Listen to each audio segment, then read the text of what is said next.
यदि आप सहज सरल शब्दों में व्याख्या सुनना चाहें तो गोस्वामी तुलसी बाबा एक चौपाई में व्याख्या कर देते हैं कि धर्म क्या है।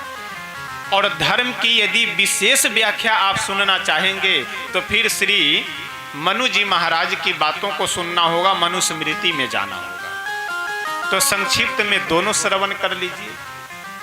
गोस्वामी तुलसी बाबा क्या कहते हैं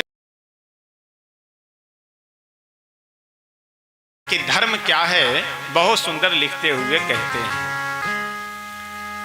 परहित सरीस धर्म नहीं भाई, पर पीड़ा सम नहीं अधमाई। ये सहज और सरल व्याख्या है गोस्वामी बाबा का कि परहित सरीस धर्म नहीं भाई, पर पीड़ा सम नहीं अधमाई। दूसरे का हित करने के समान कोई धर्म नहीं है और दूसरे का अहित करने के समान कोई अधर्म नहीं। और हमारे सनातन धर्म को सनातन धर्म इसलिए कहा जाता है कि केवल हमारा ही एक सनातन धर्म ऐसा है कि जो सर्वे भवन्तु सुखिनः सर्वे सन्तु निरामयः की यदि बात किसी धर्म में है तो वह सनातन धर्म है। इसीलिए हमारे सनातन धर्म के अलावे जितने भी जिसे धर्म कहा जाता है वो धर्म नहीं, वो परंपरा है, वो मजहब है, वो एक पद्धति है जीने की। वास्तव में यदि सनातन धर्म कोई है तो हमारा सनातन धर्म ही है।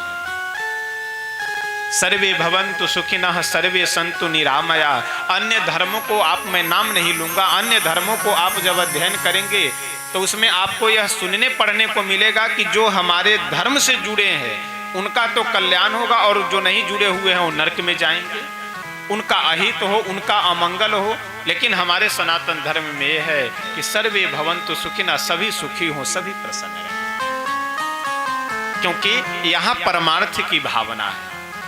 और परमार्थ की भावना इसलिए है क्योंकि हमारे शास्त्रों का यह आदेश है, हमारे गुरुजनों का, ऋषि महर्षियों का यह आदेश है कि इस संसार के हरेक कण कण में ईश्वर का वास है। सिय राम मैं सब जग जानी, करऊं प्रणाम जोरी जुग पानी। उपनिषदों में भी कहा गया है कि इस आवास मिदम सर्वम यत् किंच जगत्याम जगत। इस संसार के प्रत्येक कण कण में ईश्वर का, भगवान का वास है। तो जब सब में भगवान का वास है तो यहाँ किसी का अहित हो, किसी का अमंगल हो, यह उचित नहीं है भावना रखना। तो इसलिए सनातन धर्म, मनुष्य का जो धर्म है वह धर्म यह है कि मनुष्य परोपकार करे, मनुष्य के हृदय में परोपकार हो। और श्री मनु जी महाराज अपने मनुस्मृति में धर्म का लक्षण लिखते हुए कहते हैं कि धर्म के 10 लक्षण हैं। कितने? 10 लक्षण हैं। धृतिः, क्षमा, दमोस्तेयम, शौचम, इंद्रिय निग्रह, धीर विद्या, सत्यम, क्रोधो, दशकम धर्म लक्षण। देखिए, उपासक होना ये अलग की बात है और धार्मिक होना ये अलग की बात है। उपासक यानी आप पूजा पाठ कर रहे हैं तो आप उपासक हैं, आप पुजारी हैं।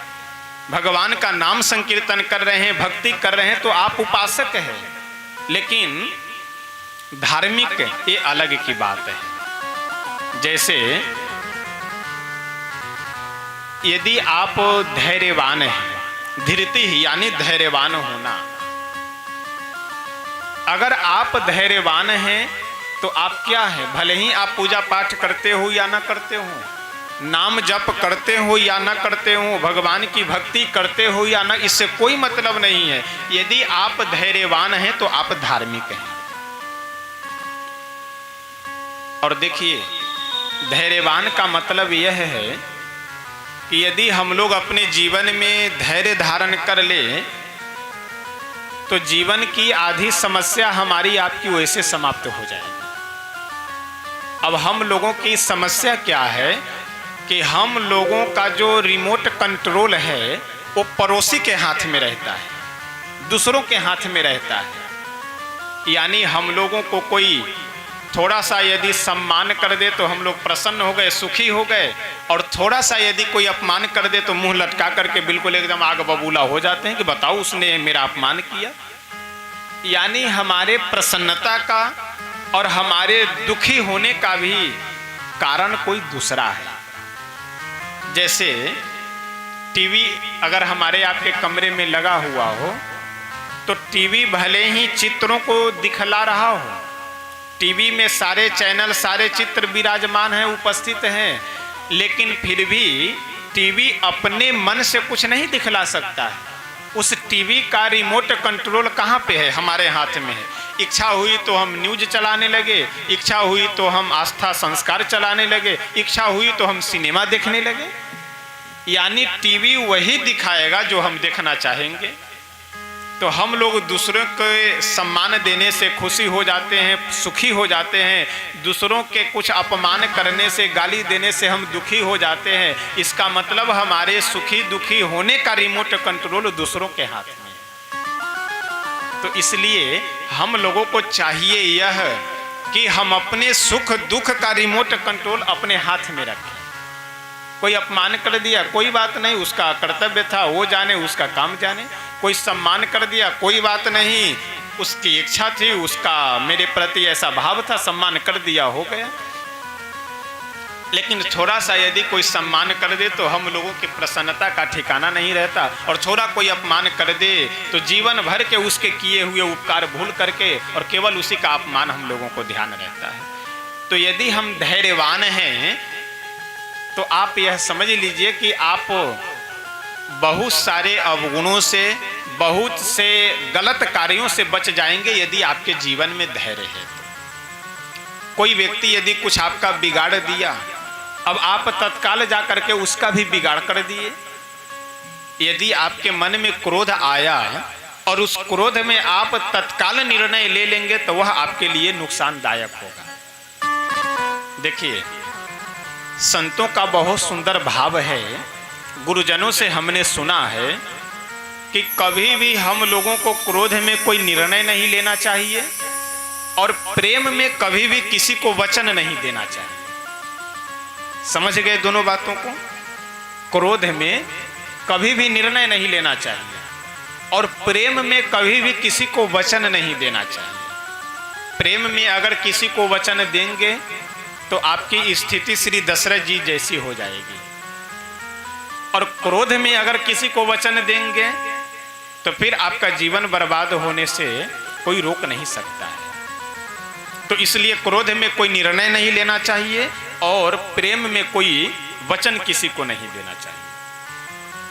अगर हमारे जीवन में धैर्य है तो इन सारे अवगुणों से हम बचे हुए रहेंगे। तो यदि आप धैर्यवान हैं तो आप धार्मिक हैं। धृति क्षमा, क्षमा यानी क्षमाशील व्यक्ति। और क्षमा किसे कहते हैं? सामर्थ्य होते हुए भी अगले व्यक्ति को दंड न देना, ये क्या है? ये क्षमा है। अब किसी से आप कमजोर हो और वह एक थप्पड़ आपको मार दे और आप कहिए कि अच्छा ठीक है, जाओ हम तुम्हें क्षमा करते हैं।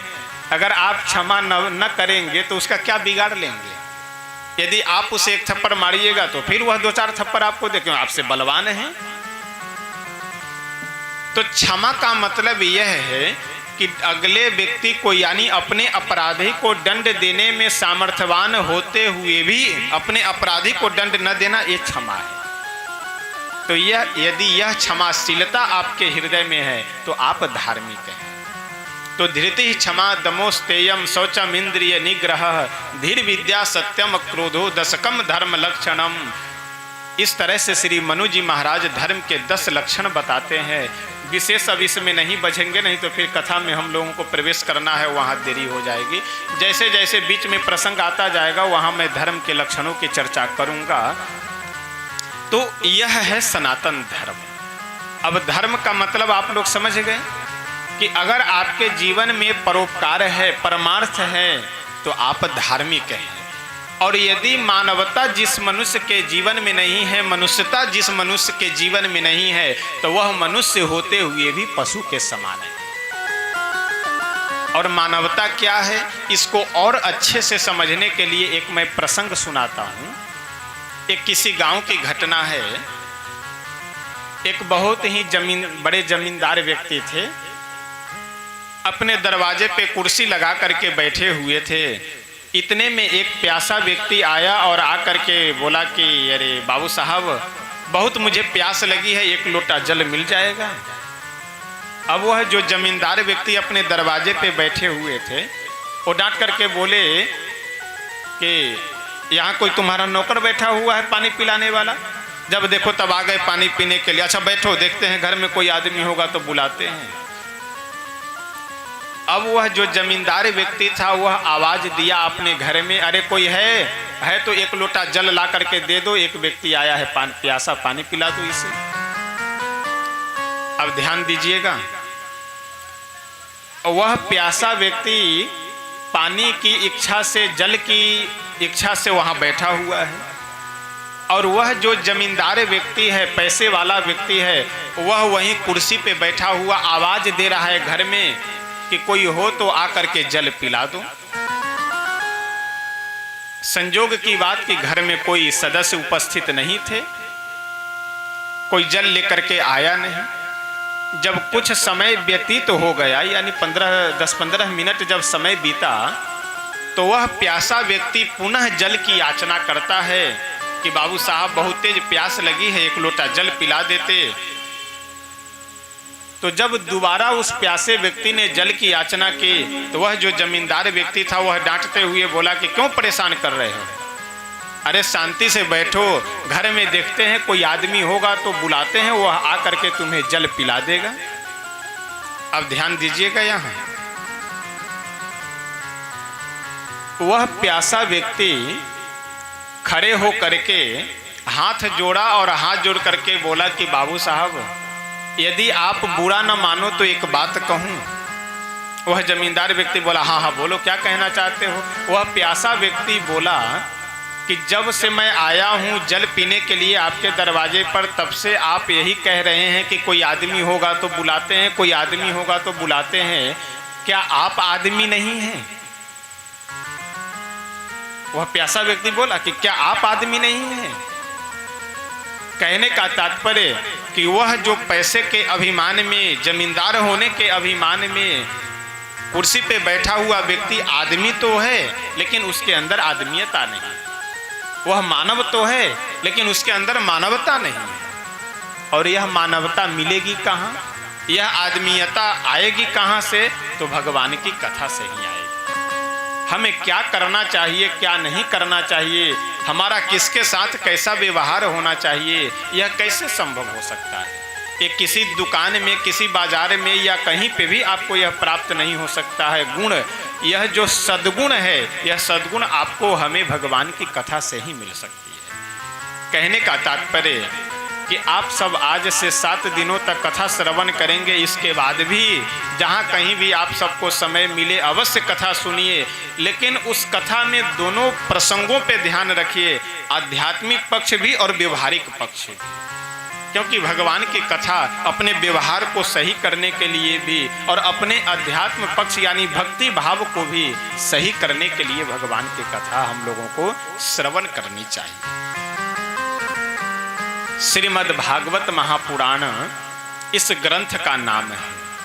इस ग्रंथ की रचना कैसे होती है, कैसे इस ग्रंथ का प्राकट्य होता है इस धराधाम पे, यह सब प्रसंग हम लोग कल की कथा में श्रवण करेंगे।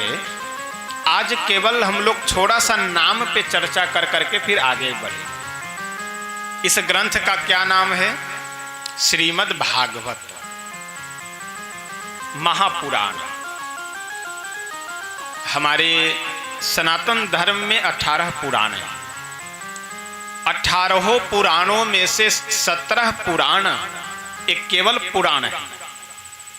मत्स्य पुराण, गरुड़ पुराण, वाराह पुराण, कुर्म आदि आदि ये सब पुराण है।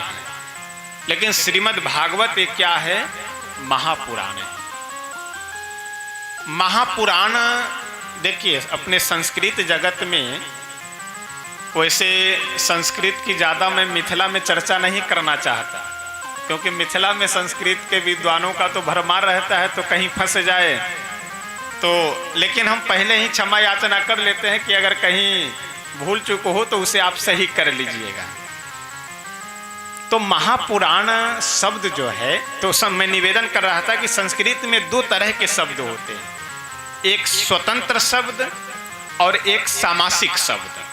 स्वतंत्र का मतलब प्रकृति प्रत्यय के द्वारा जिन शब्दों को निर्माण किया गया है, जिन शब्दों की उत्पत्ति हुई है, वह स्वतंत्र शब्द है। प्रकृति प्रत्यय यानी धातु प्रत्यय के द्वारा जिन शब्दों की रचना, वो स्वतंत्र शब्द है।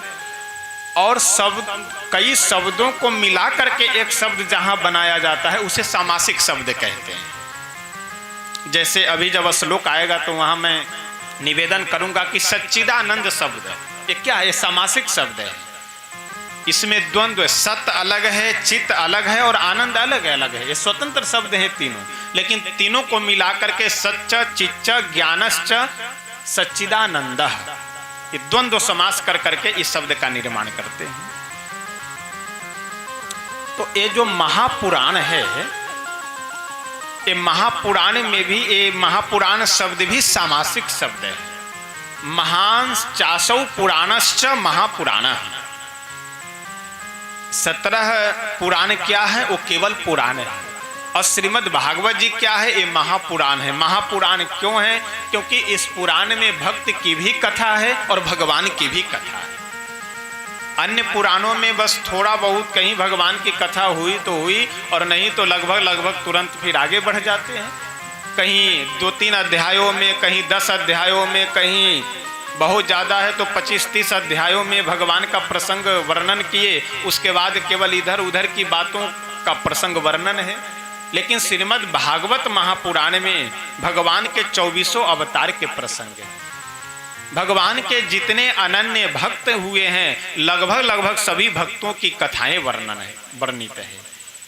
और 1-2 अध्यायों में नहीं, भगवान श्री राधा कृष्ण की, भगवान श्री नंद नंदन यशोदानंद वर्धन श्री कृष्ण चंद्र की कथा तो लगभग 125 अध्याय से अधिक अध्यायों में वर्णन है श्रीमद् भागवत जी में। 90 अध्याय तो केवल दशम स्कंध में, और प्रथम अध्याय से लेकर के 90 अध्याय तक तो भगवान की चर्चा है ही।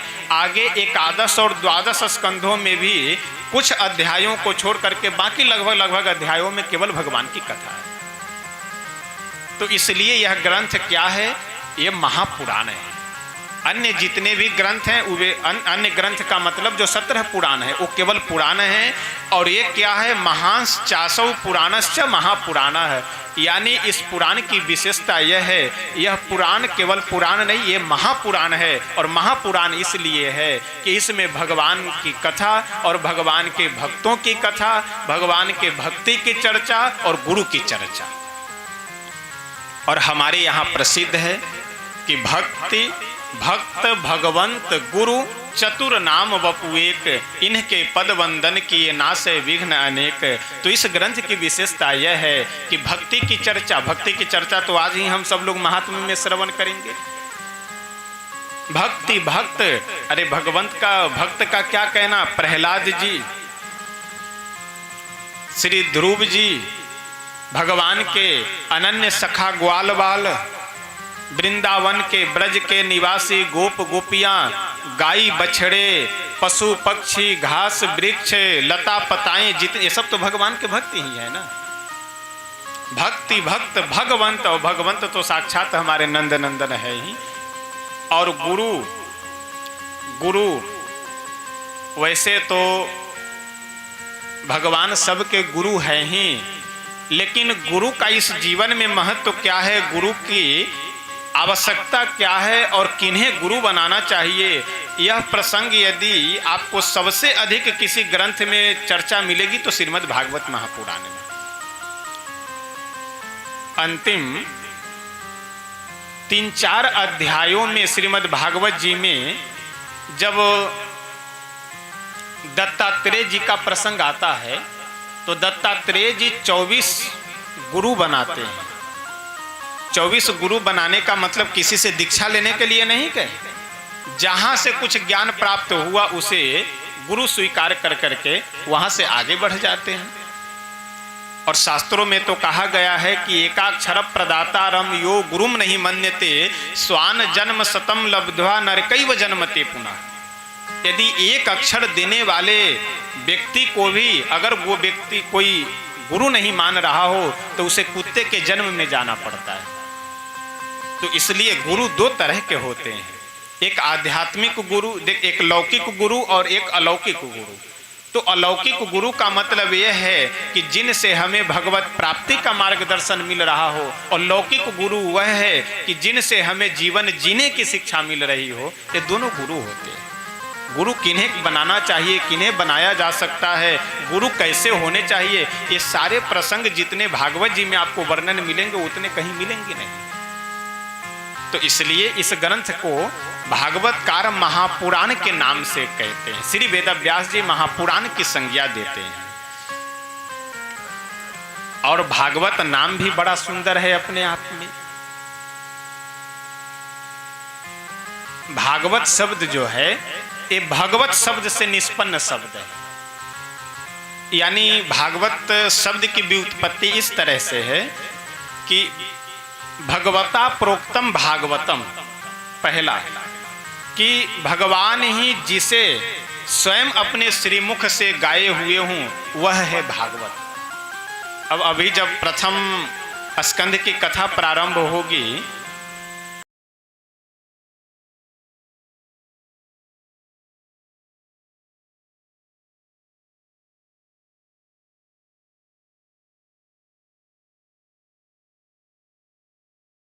उसमें तो हम लोगों को महात्म सुनने को मिलेगा कि कैसे इस श्रीमद् भागवत महापुराण का इस धराधाम पे प्रादुर्भाव होता है।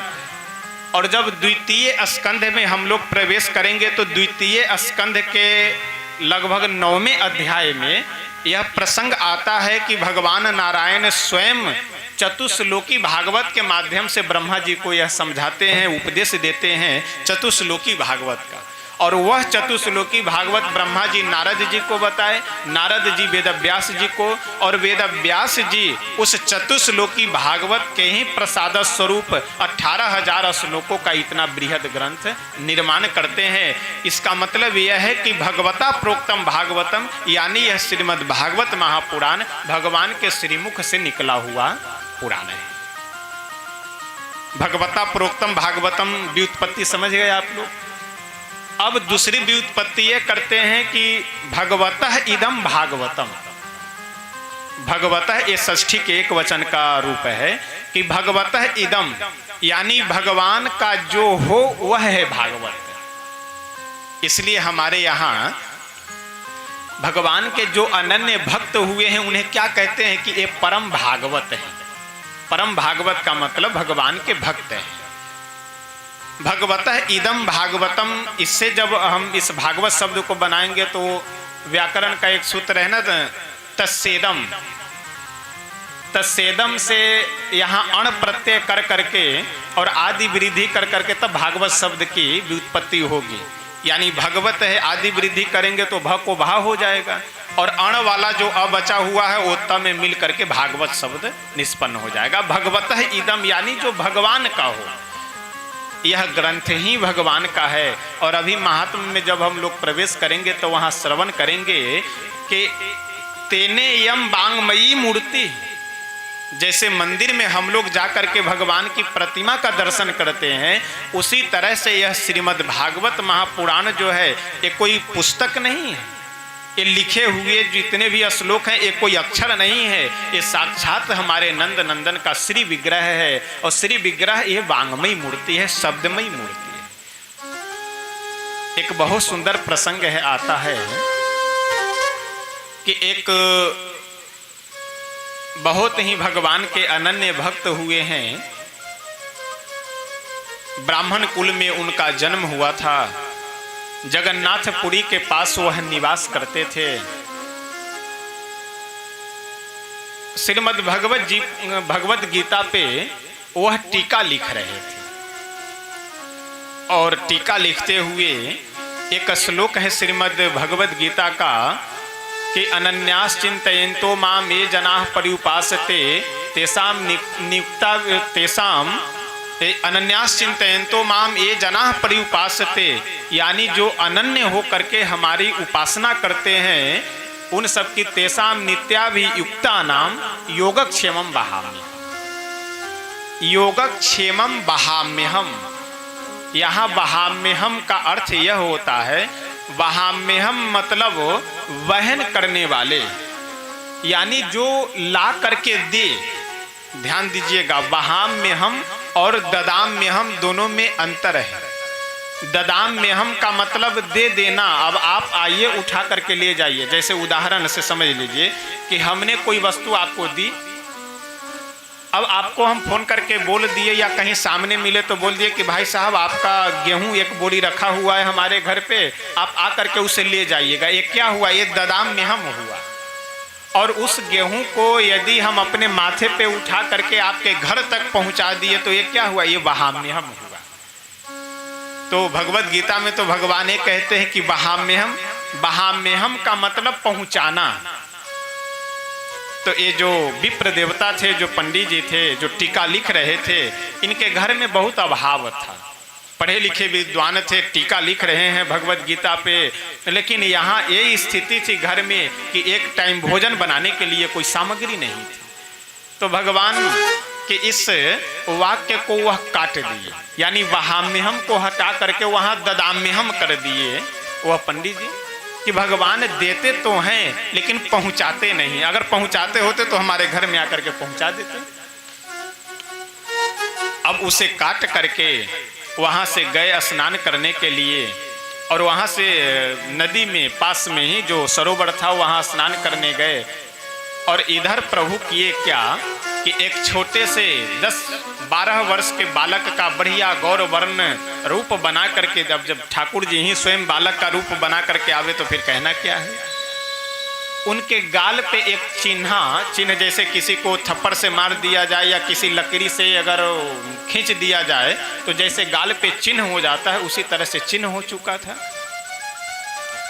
और अपने माथे पे बहुत ही भारी वजन का सामान गठरी में बांधे हुए माथे पे लाद करके दरवाजे पे आकर के खड़े हुए। और पंडितानी जी अंदर में थी और दरवाजे पे खड़े होकर के प्रभु भगवान आवाज देने लगे, अरे माता जी, माता जी। जैसे अंदर से वह माता जी निकली, बाहर देखी कि छोटा सा बालक, अच्छा देखने में भी दिव्य सुंदर है, वैसे उनका ममत्व तो जागृत हो गया। और माथे पे देखी कि वो गठरी बोझा लादे हुए हैं। प्रभु बोले कि माता जी जल्दी से इसे उतारो क्योंकि बहुत भारी लग रहा है। वह तुरंत पंडितानी जी जो थी उतार करके गठरी नीचे रखे और बोली कि अरे बालक, तुम क्यों लेकर के आ रहे हो? कौन तुमको भेजा है? बताओ, तुम अपने शरीर से ज्यादा वजन अपने माथे पे उठा करके ला रहे हो।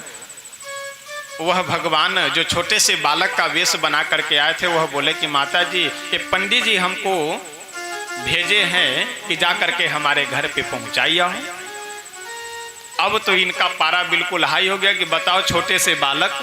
अच्छा, इतने में ध्यान गया गाल पे। वह जो पंडितानी जी थी वो बोली कि अरे बेटा, ये तुम्हारे गाल पे चिन्ह कैसा है? लगता है तुम्हें कोई मारा है। वह बालक के वेश में भगवान बोले कि हाँ हाँ, पंडित जी एक थप्पड़ मारे हैं और बोले हैं कि जाओ सामान हमारे घर पे पहुंचा करके आओ। अब तो और क्रोध बढ़ गया इनका। बताओ, इतने छोटे से बालक, एक तो इतने वजन लाद दिए, इतने बड़े निर्दयी, और ऊपर से एक थप्पड़ भी मार दिए। बताओ, थोड़ी भी दया नाम की चीज नहीं है। अब तो दरवाजे पे ही बिल्कुल क्रोध में आग बबूला हो करके बैठ गई। और बालक का वेश बनाए हुए ठाकुर जी बोले कि माता जी, अब हमें आदेश दीजिए, हम चलते हैं, क्योंकि हमको बहुत जल्दी अपने घर पे जाना है। हमारे माता पिताजी सब राह देख रहे होंगे। प्रभु तो वहां से चले गए। इधर से जब पंडित जी वह स्नान कर करके आए तो दरवाजे पे ही उनकी धर्म पत्नी जी बिल्कुल आग बबूला हुई बैठी हुई थी। और जैसे दरवाजे पे पहुंचे वैसे तुरंत बोली कि आपको दया नाम की थोड़ी चीज है कि नहीं आपके अंदर? पंडित जी बोले, अरे हुआ क्या? बात तो पहले बताओ। बोले, बात बतावे, एक छोटे से बालक के ऊपर इतना वजन लाद दिया और ऊपर से एक थप्पड़ भी मार दिए, इतनी निर्दयता आपके अंदर में है। अब जैसे यह शब्द वह पंडितानी बोली कि छोटे से बालक के ऊपर इतने सामग्री, यानी उसमें क्या है? भोजन सामग्री, दाल चावल आटा घी तेल मसाला, यही सब बंधा हुआ था। तुरंत पंडित जी के नेत्रों से अश्रुधारा बहने लगी और बोली कि भाग्यवान, अरे तुम तो परम सौभाग्यशालिनी हो कि जिनका हम अब तक केवल नाम सुन रहे हैं, जिनका दर्शन करने के लिए हम लालायित हैं, इतने साधन भजन करने के बाद भी जिनका हमें स्वप्न में भी दर्शन नहीं मिला। वह ठाकुर जी तुम्हें प्रत्यक्ष आकर के आज दर्शन दे दिए। वह कोई और नहीं, कोई छोटे से बालक नहीं, वह तो साक्षात ठाकुर जी थे, हमारे श्री नंद नंदन थे, हमारे आराध्य देव थे। और तुरंत गए जा करके जो वहाम्यहम को ददाम्यहम किए हुए थे, उसे ददाम्यहम को काट करके वहाम्यहम किए और बोले कि नहीं नहीं, प्रभु देते नहीं हैं, प्रभु पहुंचाते भी हैं। जब आवश्यकता होगी तो प्रभु पहुंचाते हैं, आवश्यकता होगी तो प्रभु देते हैं। तो इसलिए अगर हमारे आपके हृदय में वह भाव हो, वह समर्पण हो, तो प्रभु अवश्य वहाम्यहम करेंगे, अवश्य ददाम्यहम नहीं, हमें पहुंचाएंगे जो आवश्यकता हो। लेकिन अब समस्या यह है कि हम लोग इतना लंबा लिस्ट थमा देते हैं भगवान को। देखिए, प्रेम के विषय में गोस्वामी तुलसी बाबा कहते हैं कि निर्मल मन जन सो मोहि पावा, मोहि कपट छल छिद्र न भावा। भगवान कहते हैं कि हमें निर्मल मन जन सो मोहि पावा, जो निर्मल मन वाले हैं, निर्मल भक्ति वाले हैं, वही हमें प्राप्त कर सकते हैं। और जो मल युक्त भक्ति वाले हैं वो हमें प्राप्त नहीं कर सकते। मल युक्त भक्ति क्या है? मल वाला भक्ति यह है कि हम लोग पूजा पाठ तो खूब करते हैं, लेकिन प्रभु से पूजा के बाद में बोल देते हैं कि प्रभु गांव में तो घर है ही, मधुबनी में भी, एक सिटी में भी घर हो जाए तो अच्छा होता। चलिए, भगवान की कृपा से मधुबनी सिटी में भी, नगर में भी आपका एक बढ़िया घर बन गया। उसके बाद मन रुकता नहीं है, उसके बाद मन भागता है पटना, कि पटना में भी यदि एक अपना डेरा हो जाए, अपना घर हो जाए तो आनंद आ जाए। चलिए, भगवान की कृपा बस यदि पटना में घर हो गया तो क्या मन शांत होता है? मन शांत नहीं होता है। मन फिर भागता है दिल्ली, कि दिल्ली में भी एक घर होना चाहिए। तो हम लोगों की समस्या, और आजकल देखते हैं ना, एक लोटा जल, बहुत अगर श्रद्धा जागृत हुई तो उसमें 2-4 अक्षत रख दिए, उससे भी श्रद्धा और बढ़ी तो 2-4 पुष्प भांग धतूर तोड़ करके रख दिए, उससे भी श्रद्धा और बढ़ी तो एक का सिक्का उसमें डाल दिए और चल देते हैं शंकर भगवान के मंदिर में जल चढ़ाने के लिए। और जैसे घर से निकले वैसे लिस्ट तैयार करना शुरू कर देते हैं, यह भी मांग लेंगे, यह भी मांग लेंगे, यह भी मांग लेंगे, यह भी। चढ़ाना क्या है? एक लोटा जल। और मांगना क्या है? कि कम से कम बेटे को एक सरकारी नौकरी हो जाए, हम बीमार रह रहे हैं तो वो भी सही हो जाए, और बेटे को कोई बेटा नहीं हो रहा है तो नाती भी एक हो जाए, पोता भी हो जाए, यह भी हो जाए, वो भी हो जाए। और चढ़ाना क्या है? तो एक लोटा जल। अगर शंकर भगवान हिसाब किताब करने लगे तो त्रिशूल लेकर के दरवाजे पे खड़े मिलेंगे कि चढ़ाना है तुमको एक लोटा जल और मांग रहे हो दुनिया भर की चीजें। लेकिन प्रभु की यह कृपा है, प्रभु की यह विशेषता है कि वो वस्तु पे ध्यान न देते, भाव पे ध्यान देते हैं। इसलिए हम लोग चाहे पत्रम पुष्पम फलम तोयम यो में भक्त्या प्रयच्छति, पत्र पुष्प फल जो कुछ भी हम लोग प्रभु को दे देते हैं वह प्रेम से सहर्ष प्रभु स्वीकार कर लेते हैं। यह भगवान की विशेषता है। प्रसंग आ गया तो एक बात और भी मैं निवेदन कर दूं कि जब विश्वामित्र बाबा के साथ में प्रभु बक्सर से जनकपुर आ रहे थे तो रास्ते में अहिल्या जी का आश्रम दिखाई पड़ा। जब अहिल्या जी के आश्रम के पास से विश्वामित्र जी निकलने लगे तो मस्तक झुका लिए, आश्रम की ओर देखे नहीं, आगे बढ़ने लगे। लेकिन प्रभु विश्वामित्र जी से बोले कि गुरुदेव, यह आश्रम कैसा है? बिल्कुल वीरान पड़ा हुआ है, कोई पशु पक्षी नहीं, कोई एकदम बिल्कुल उजाड़ हुआ पड़ा है आश्रम। विश्वामित्र जी आश्रम की ओर न देख करके रघुनंदन की ओर देख करके बोले कि रघुनंदन राघव, एक बात यह बताओ कि इस आश्रम की ओर कोई नहीं देखता है तो फिर तुम क्यों देख रहे हो? भगवान बोले कि गुरुदेव, यही तो हमारी विशेषता है कि जिसको कोई नहीं देखता है उसे मैं देखता हूं, और जिसे सब लोग देखते हो उसे ही यदि मैं देखूंगा तो फिर मेरी विशेषता क्या रहेगी?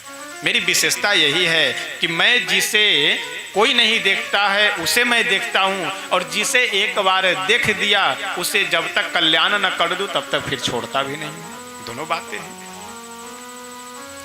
तो इसलिए भगवान हमारे वस्तुओं पे नहीं ध्यान दे करके केवल भाव पे ध्यान देते हैं। इसीलिए हमारे प्रभु को यह कहा गया है कि हमारे प्रभु साधन साध्य नहीं है, प्रभु हमारे कृपा साध्य है। मतलब अगर हम साधना से भगवान को प्राप्त करना चाहें तो यह कभी संभव हो ही नहीं सकता है।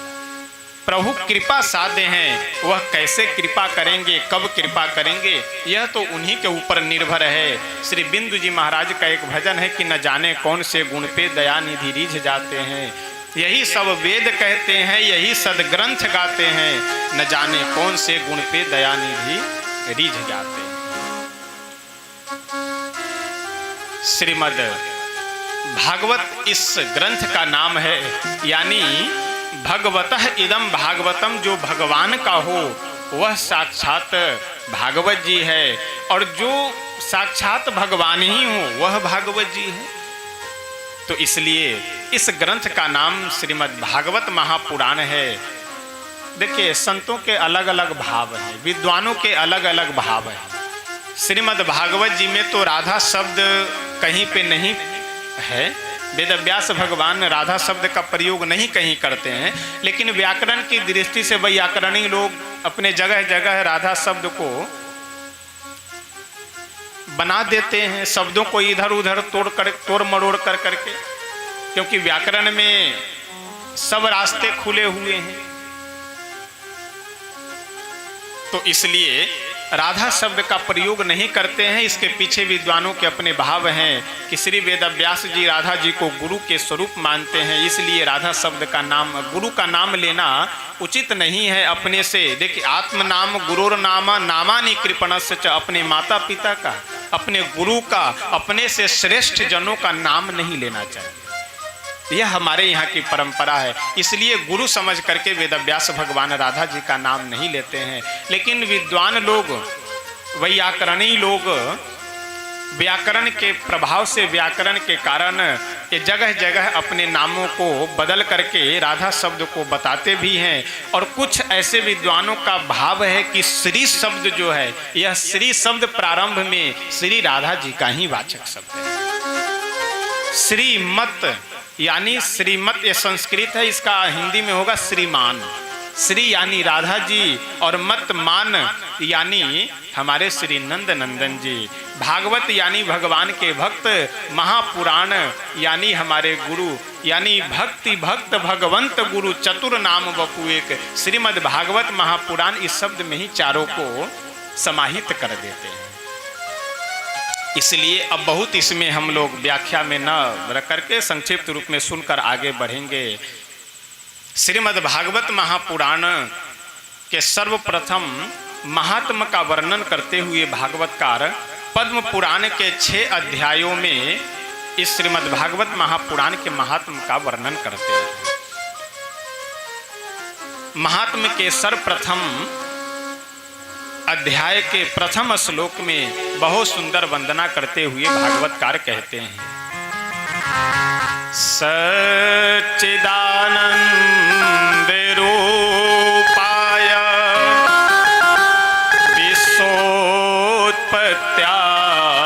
विश्वोत्पत्त्यादि हेतवे तापत्रय विनाशाय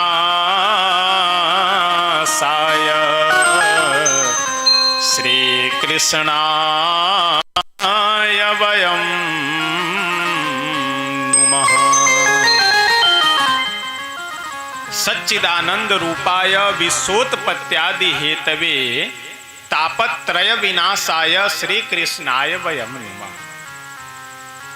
देखिए, ये श्लोक अपने आप में बहुत सरल भी है और अपने आप में बहुत कठिन भी है।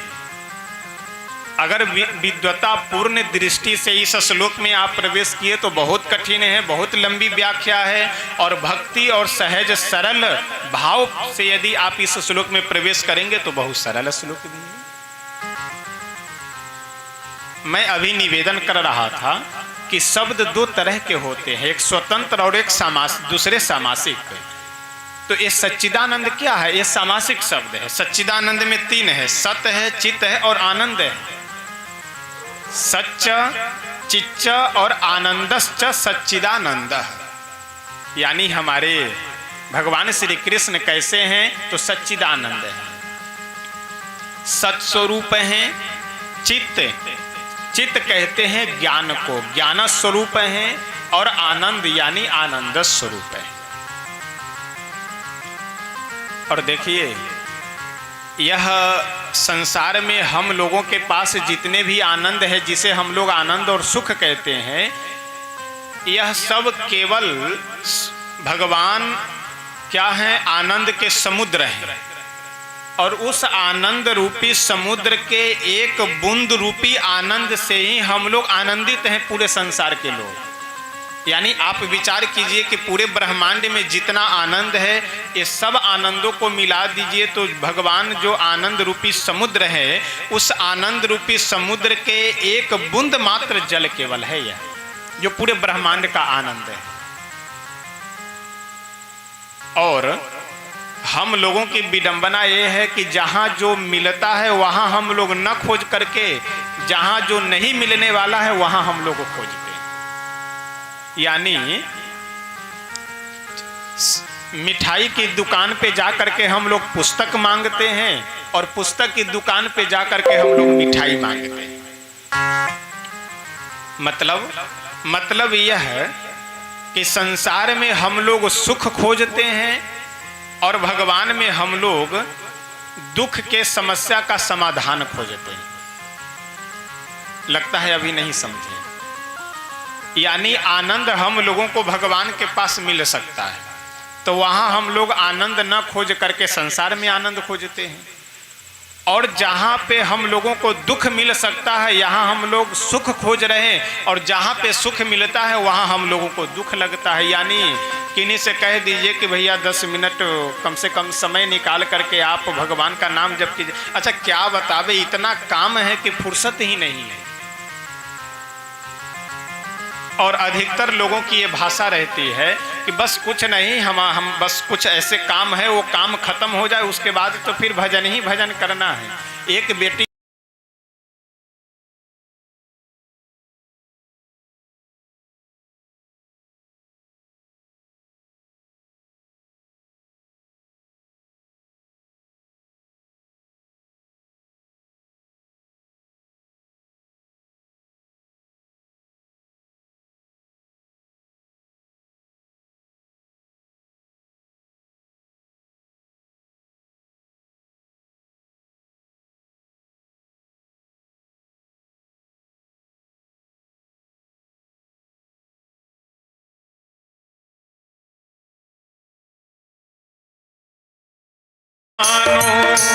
तत्व क्या है जगत की ये जानो, संत ऋषियों की वाणी को मानो।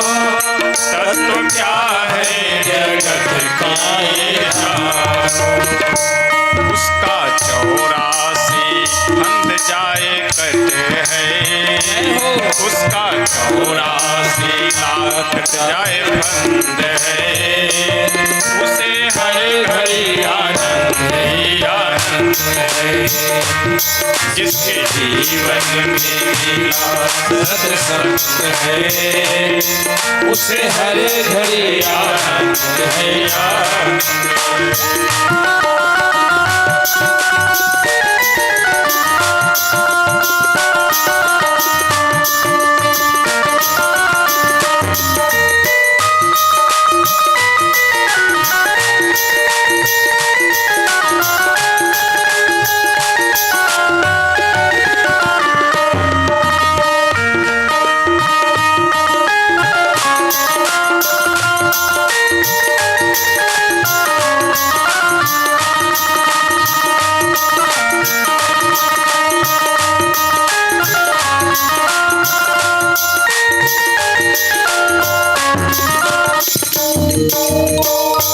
सूर मीरा कबीरा ने गाया, तुलसी नानक ने दर्शन पाया।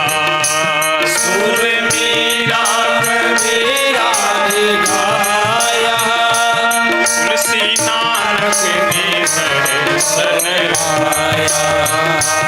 सूर मीरा कबीरा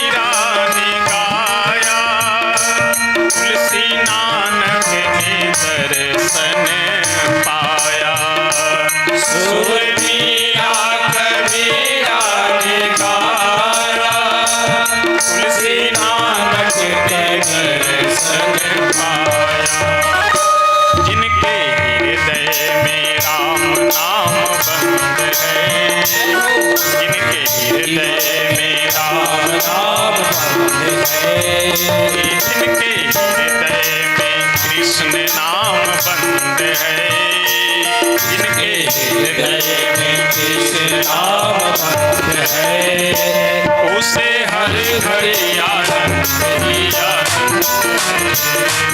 जिसके जीवन में मेरा सत्संग है, उसे हर घड़ी आनंद ही आनंद है।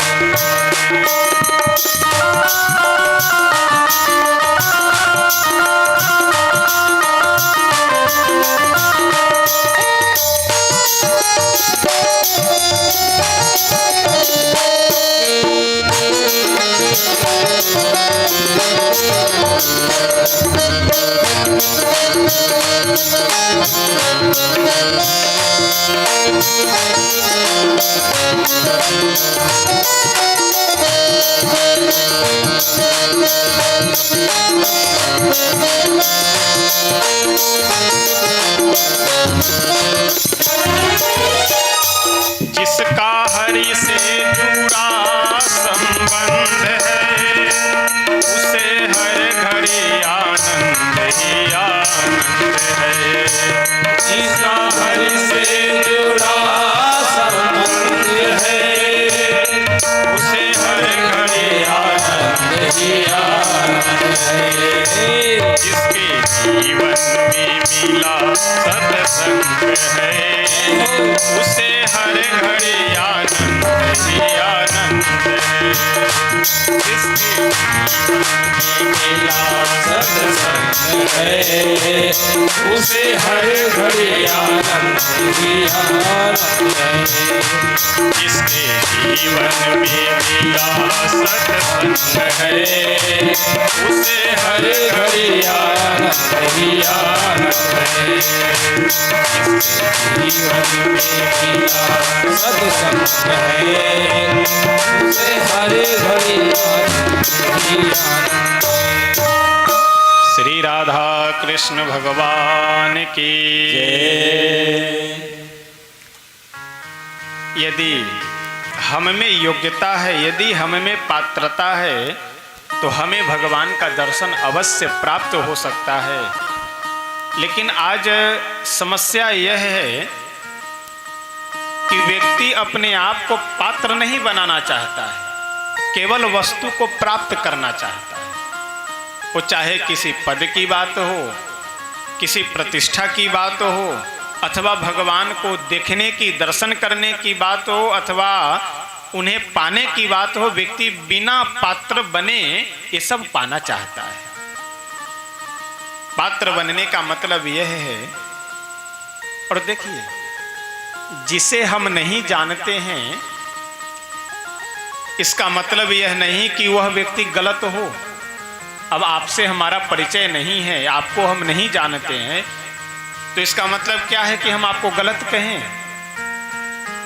बहुत से ऐसे लोग हैं, हम सब लोगों में से, अब स्वयं हमारी ही बात है, मैं आज तक कभी कहीं किसी विदेश नहीं गया हूँ, अमेरिका में नहीं गया, तो क्या यदि मैं यह कह दूं कि अमेरिका इस पृथ्वी पे है ही नहीं, ये उचित है?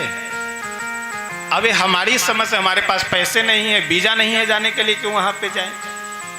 तो अगर हमारी यह योग्यता नहीं है कि हम भगवान को देख सके, हमारी यह पात्रता नहीं है कि हम भगवान का दर्शन कर सके, उनकी कृपा प्राप्त कर सके, इसका मतलब यह है कि भगवान होते नहीं हैं। और आजकल तो तमाम लोगों को मैं देखता हूं कि तुरंत अरे भागवत जी में क्या लिखा हुआ है, अरे क्या लिखा है नहीं लिखा है ये बाद की बात है, सही लिखा है या गलत लिखा है ये बाद की, पहले एक बार पढ़ तो लो। लेकिन आदमी आज बिना पढ़े, चाहे वो श्री रामचरितमानस हो अथवा श्रीमद् भागवत महापुराण हो, एक दो कहीं का कोई प्रसंग, कहीं का कोई श्लोक तोड़ मरोड़ करके उसे प्रस्तुत करके और बता देते कि यही लिखा है और कुछ है ही नहीं है। तो देखिए, समुद्र में गोता लगाने वाला व्यक्ति, जितने भी गोताखोर होते हैं, तो कुछ गोताखोर तो गहराई में डुबकी लगाते हैं और मणि आदि लेकर के बाहर निकलते हैं, और कुछ गोताखोर ऐसे होते हैं कि जो घोंघा सिथुआ समझ रहे हैं ना, घोंघा सिथुआ लेकर के वो सब बाहर निकल जाते हैं।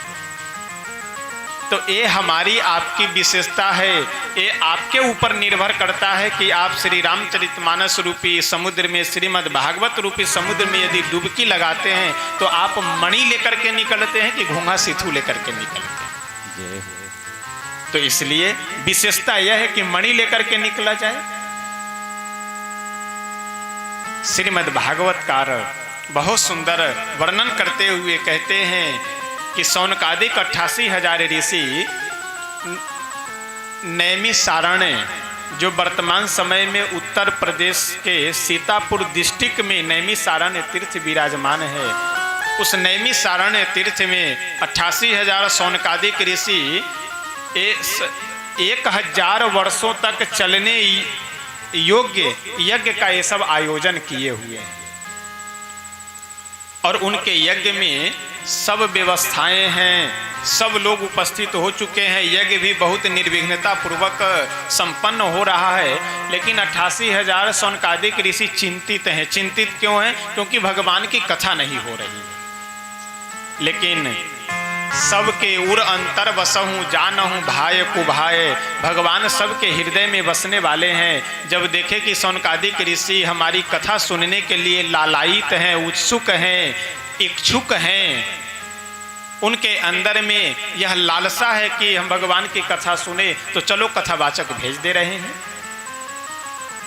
18 पुराण के ज्ञाता, भगवान के समस्त कथाओं का, भक्तों के समस्त कथाओं का, चरित्रों का चिंतन मनन करने वाले, ज्ञान रखने वाले परम भागवत श्री सूत जी महाराज को भगवान प्रेरित कर करके नैमिषारण्य में भेजे। श्री सूत जी को जैसे सौनकादिक ऋषि देखे, सब आनंदित हो गए, प्रसन्नचित्त हो गए कि हम लोगों के हृदय में जो लालसा थी वो पूरी हो जाएगी। श्री सूत जी को बढ़िया व्यास गद्दी पे बिठा करके, और सौनकादिक ऋषि बोले कि हे सूत जी, आप हमसे वह साधन बताइए कि कृष्ण प्राप्ति करम शश्वत साधनम तद बदात।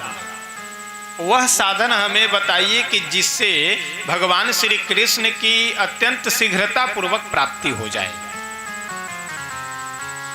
श्रेयसाम यद भवेत् श्रेयः पावना नाम च पावनम कृष्ण प्राप्ति करम शश्वत साधनम तद बदात। श्रेयसाम यद भवेत् श्रेयः पावना नाम च पावनम, यानी जो कल्याण को भी कल्याण करने वाला, पावन को भी पावन करने वाला, वह साधन हमें बताइए। हनुमान नाटक जब श्री हनुमान जी महाराज लिखना आरंभ किए तो हनुमान नाटक के मंगलाचरण में ही हनुमान जी बहुत सुंदर श्लोक लिखते हैं। क्या कहते हैं? राम नाम की वंदना करते हुए श्री हनुमान जी महाराज कहते हैं कि कल्याणा नाम निधानम कलिमल मथनम पावनम पावनानाम पाथेयम यन मुमुक्षोः सपदि परम पद प्राप्तये प्रस्थितस्य विश्राम स्थानमेकं कविवर वचसाम जीवनम सज्जनानाम बीजम धर्मद्रुमस्य प्रभवतु भवताम भूते राम नाम। राम नाम की वंदना करते हुए हनुमान जी क्या कहते हैं? कल्याणा नाम निधानम, यानी कल्याण के भी निधान, यानी कल्याण को भी कल्याण करने वाले हैं। कौन? राम नाम। पावनम पावना नाम, यानी पावन को भी पावन करने वाला है भगवान का नाम और भगवान की कथा। ठीक वही प्रश्न यहाँ सौनकादिक ऋषि कर रहे हैं कि श्रेयसाम यद भवेत् श्रेयः, यानी कल्याण का भी कल्याण करने वाला वो कौन सा साधन है। और इस कलयुग में सांसारिक जीवों का कल्याण हो सके, साधारण सरल तरीके से, सरल साधन से, साधारण साधन से, ऐसा साधन आप हमें कृपा कर करके बताइए। श्रीमद् भागवत कार वर्णन करते हुए कहते हैं कि सूत जी बोले कि सौनकादिक ऋषियों, मैं समझ गया आप भगवान की कथा सुनना चाहते हैं, लेकिन ये कहते हैं ना कि नाक सीधा ना पकड़ करके नाक घुमा करके पकड़ना। तो आप सीधा हमसे नहीं कह रहे हैं कि भगवान की हमें कथा सुनाइए, आप यह कह रहे हैं कि जिससे संसार के जीवों का बहुत ही जल्दी और शीघ्र कल्याण हो जाए, वह आप हमें साधन बताइए। तो ऐसा साधन तो बस इस संसार में एक ही है। काल व्याल मुख ग्रास त्रास निर्नाश हेतवे श्रीमद् भागवतम शास्त्रम कलौ कीरेण भासित।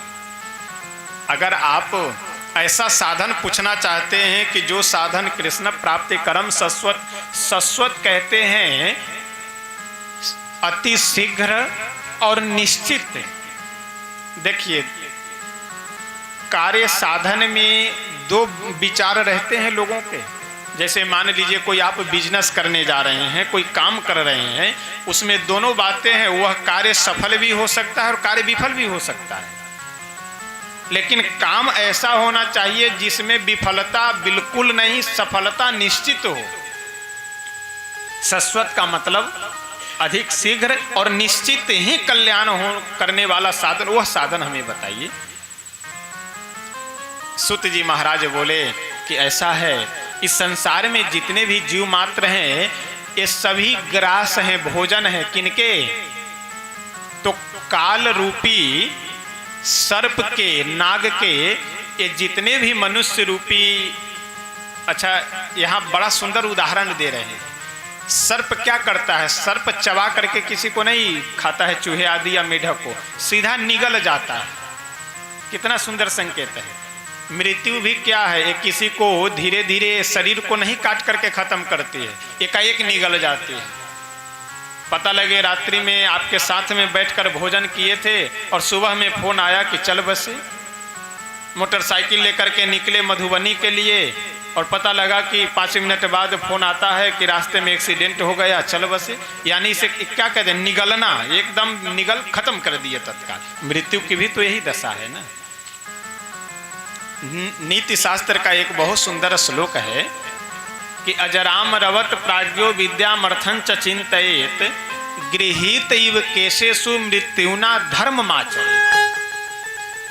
विद्यार्थी को, छात्र को, स्टूडेंट को यह सोच करके पढ़ना चाहिए कि हम अजर अमर हैं, हम कभी मरेंगे नहीं। एक प्रत्यक्ष घटना बतावे। एक जगह गुरु जी से पढ़ते थे हम लोग संस्कृत ही,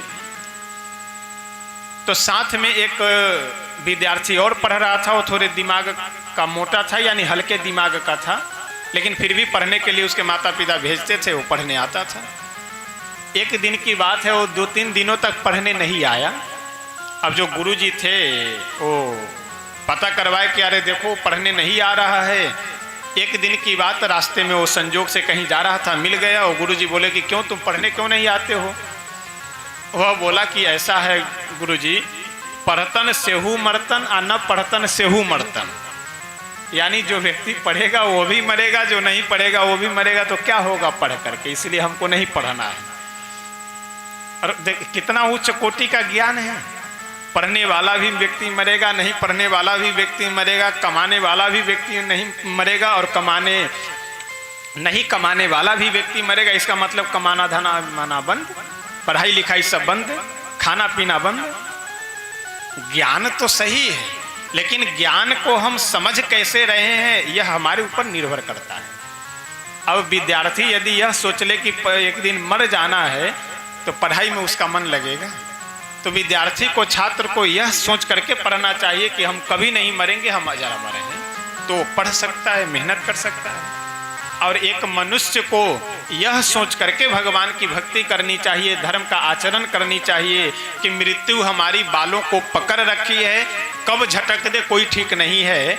यह सोच करके गृहीत इव केशेषु मृत्यु ना धर्म माचरेत, मृत्यु ने हमारी केसों को पकड़ रखी है, कब झटक दे कोई ठीक नहीं है। यह सोच करके हमें भगवान का नाम जप करनी चाहिए, कथा सुननी चाहिए, धर्म का आचरण करना चाहिए।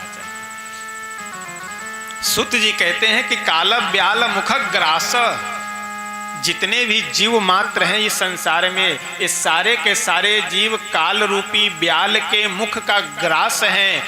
कब काल रूपी ब्याल नाग निगल जाए कोई ठीक नहीं है, तो इसलिए जल्दी भगवान का भजन करना चाहिए। तो ऐसे काल ब्याल मुख ग्रास जो जीव हैं, ऐसे जीवों का कल्याण करने के लिए तो एक ही उपाय है कि श्रीमद् भागवत की कथा सुने। क्या करे? एक कान से सुनकर दूसरे कान से निकाल दे। एक बहुत सुंदर प्रसंग है। एक मूर्ति बनाने वाला मूर्तिकार 2 मूर्ति बनाया और दोनों मूर्तियों को ले करके वह मूर्तिकार गांव-गांव घूमने लगा और सभी से यही बोले कि हमारे पास में 2 मूर्तियां हैं, एक मूर्ति 10,000 की और एक मूर्ति 1 लाख की। जो यह भेद फर्क बता देगा, ये दोनों मूर्ति मैं निःशुल्क उसे दे दूंगा। अब लोग यह सुन करके आवे, दोनों मूर्तियों को उठाकर देखे, वजन एक जैसी, दोनों मूर्ति एक धातु की बनी हुई, आकार प्रकार में एक जैसी, सकल सूरत भी दोनों मूर्ति की एक जैसी, लंबाई गोलाई मोटाई सब एक जैसी। अब लोग बहुत बुद्धि लगावे लेकिन किसी की बुद्धि काम न करे। घूमते घूमते वह मूर्तिकार जब एक गांव में पहुंचा, एक आदमी आया, आकर के बोला कि अरे भाई साहब, मैं यह भेद बता सकता हूं। मूर्तिकार बताया, अच्छी बात है, बताओ। अपने घर में वह सज्जन गया। अच्छा, वह सत्संगी व्यक्ति था। सत्संग में जाना, कथा सुनना, संतों के संग बैठना, भगवान के भक्तों के संग बैठना, कुछ अच्छी बातें, कथा भगवान की, सत्संग की बातें सुनता था। घर में गया और एक धागा लेकर के आया। एक मूर्ति को उठाया, धागे को दाहिने कान में जैसे रखा और अंदर धागे को डालता गया, सो धागा दूसरे कान से बाहर निकल जाता। यानी दाहिने कान में जैसे धागे को डाला तो बाएं कान से धागा बाहर निकल गया। वह सत्संगी व्यक्ति बोला कि मूर्तिकार, कारीगर, ये जो तुम्हारी मूर्ति है ये 10,000 की मूर्ति है, ठीक। दूसरी मूर्ति के कान में जैसे ही धागा डाला तो वह दूसरे कान से धागा बाहर नहीं निकली, वह सारी की सारी धागाएं अंदर चली गई, यानी हृदय में चली गई। सत्संगी व्यक्ति बोला कि मूर्तिकार, यह जो तुम्हारी दूसरी मूर्ति है यह 1 लाख की मूर्ति है। मूर्तिकार बोला कि हाँ, बिल्कुल तुम सही जवाब दिए, लेकिन तुम पहचाने कैसे कि ये 10,000 की है और ये 1 लाख की है? सत्संगी व्यक्ति बोला कि ऐसा है, पहले मूर्ति के कान में हमने धागे को डाला और वह धागा दूसरे कान से बाहर निकल गई, हमने समझ लिया कि ये 10,000 की है। और दूसरी मूर्ति में जब हमने धागे को डाला, वह धागा अंदर को चली गई, हृदय में चली गई, हमने समझ लिया कि यह मूर्ति 1 लाख की है। यानी जो व्यक्ति एक कान से सुनकर दूसरे कान से बाहर कर दिया, उसकी कोई कीमत नहीं, और जो व्यक्ति एक कान से सुन करके उसे अपने हृदय में धारण कर लिया, वह 1 लाख की उसकी कीमत है। यानी विशेषता यही है कि हम जो सुन रहे हैं उसे अपने जीवन में धारण करें। तो श्रीमद् भागवत की कथा केवल सुनने से नहीं, जीवन में धारण करने से कृष्ण प्राप्ति कर्म सस्वत साधनम तद्वदाधुना, वह साधन भगवान की कथा है और सुन करके उसे हम अपने जीवन में धारण करें तब। सूत जी बोले कि शौनकादिक ऋषि, ये श्रीमद् भागवत की कथा कोई ऐसे वैसी सामान्य कथा नहीं है। जब श्री सुखदेव जी परीक्षित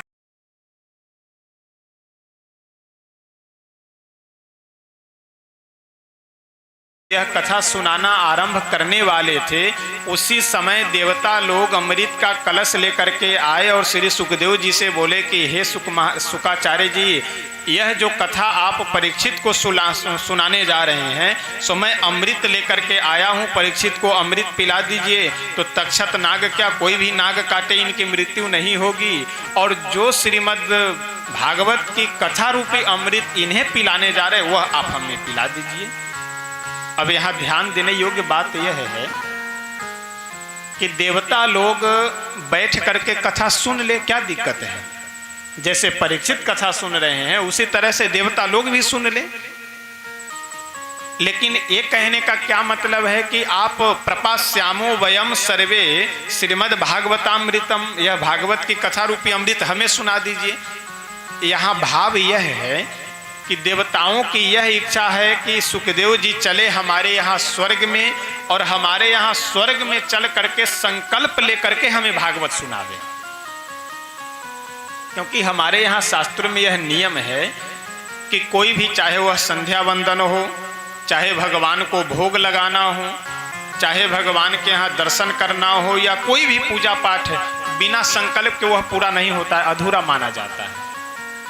इसलिए दक्षिण भारत में आप जाएंगे दर्शन करने तो दक्षिण भारत के मंदिरों में आज भी अधिक मंदिरों में यह नियम है कि जैसे आप प्रसाद देंगे वैसा नहीं कि एक पेड़ा निकाल कर या चढ़ा कर या तुलसी दल छोड़ करके दे दिए, नहीं, आपसे आपका गोत्र पूछेंगे कि आपका कौन सा गोत्र है, और आपका गोत्र और नाम, यदि कहीं कहीं पे नाम न भी पूछते हैं लेकिन नाम गोत्र दोनों पूछ करके जाएंगे और आपके नाम गोत्र दोनों को लेकर के संकल्प कर करके चढ़ा करके प्रसाद, फिर वह प्रसाद ला करके आपको वापस दे देंगे।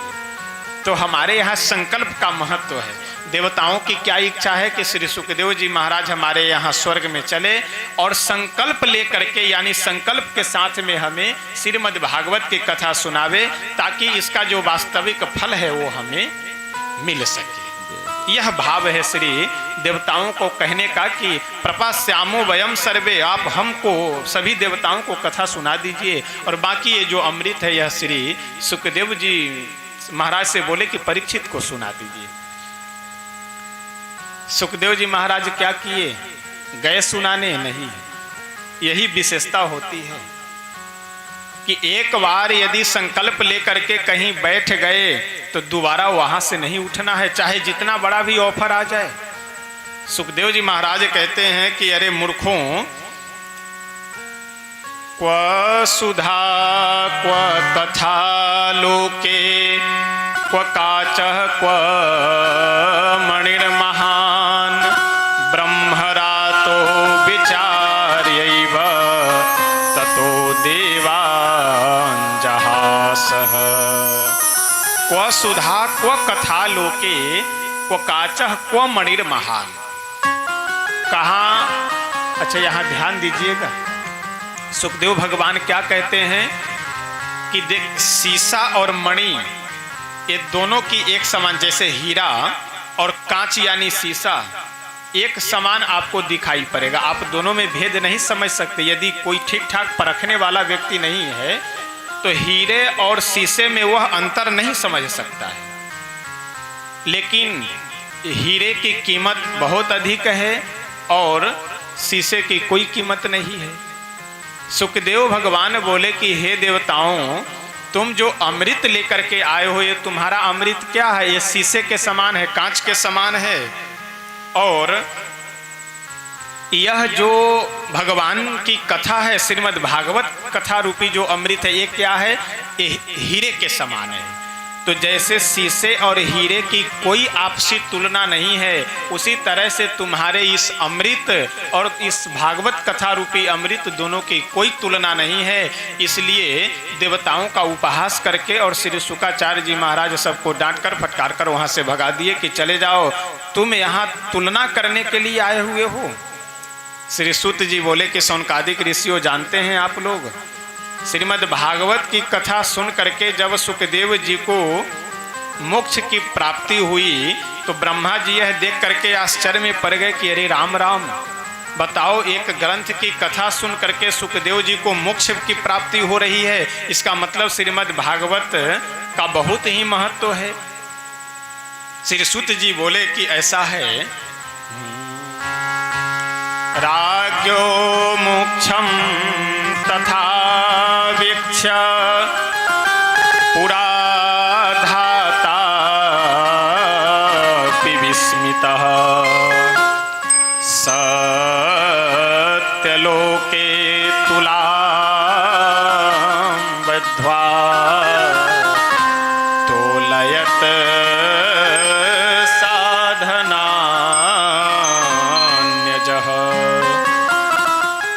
ब्रह्मा जी जब यह देखे कि श्रीमद् भागवत की कथा सुन करके परीक्षित को मोक्ष मिल रहा है, तो संसार के जितने भी साधन हैं, योग जप तप यज्ञ जितने भी हैं, उन सब के पुण्यों को, सभी साधन को एक तराजू के पलड़े पे रख दिए, दूसरे पलड़े पे केवल श्रीमद् भागवत के पुण्य को रख दिए। लेकिन आश्चर्य की बात, संसार के सारे साधनों का पुण्य दूसरे पलड़े पे रख दिए, लेकिन संसार के जितने भी साधन थे वह पलड़ा ऊपर को रहा, और श्रीमद् भागवत जी के पुण्य रूपी जो पलड़ा है वह नीचे की ओर दबा हुआ था।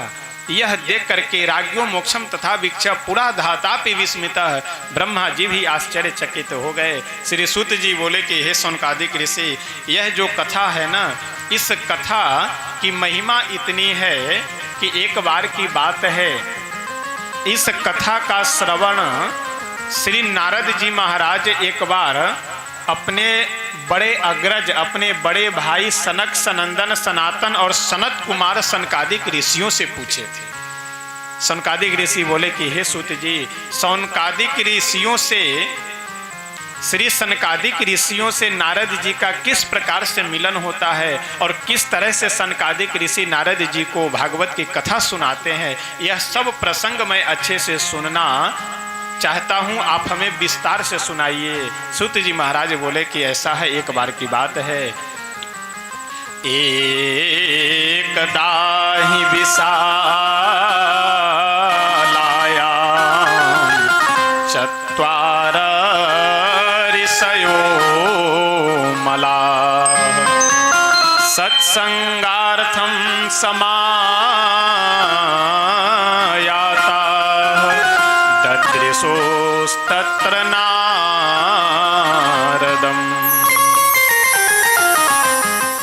बद्रिकाश्रम में सनकादिक ऋषि सत्संग करने के लिए आए हुए थे।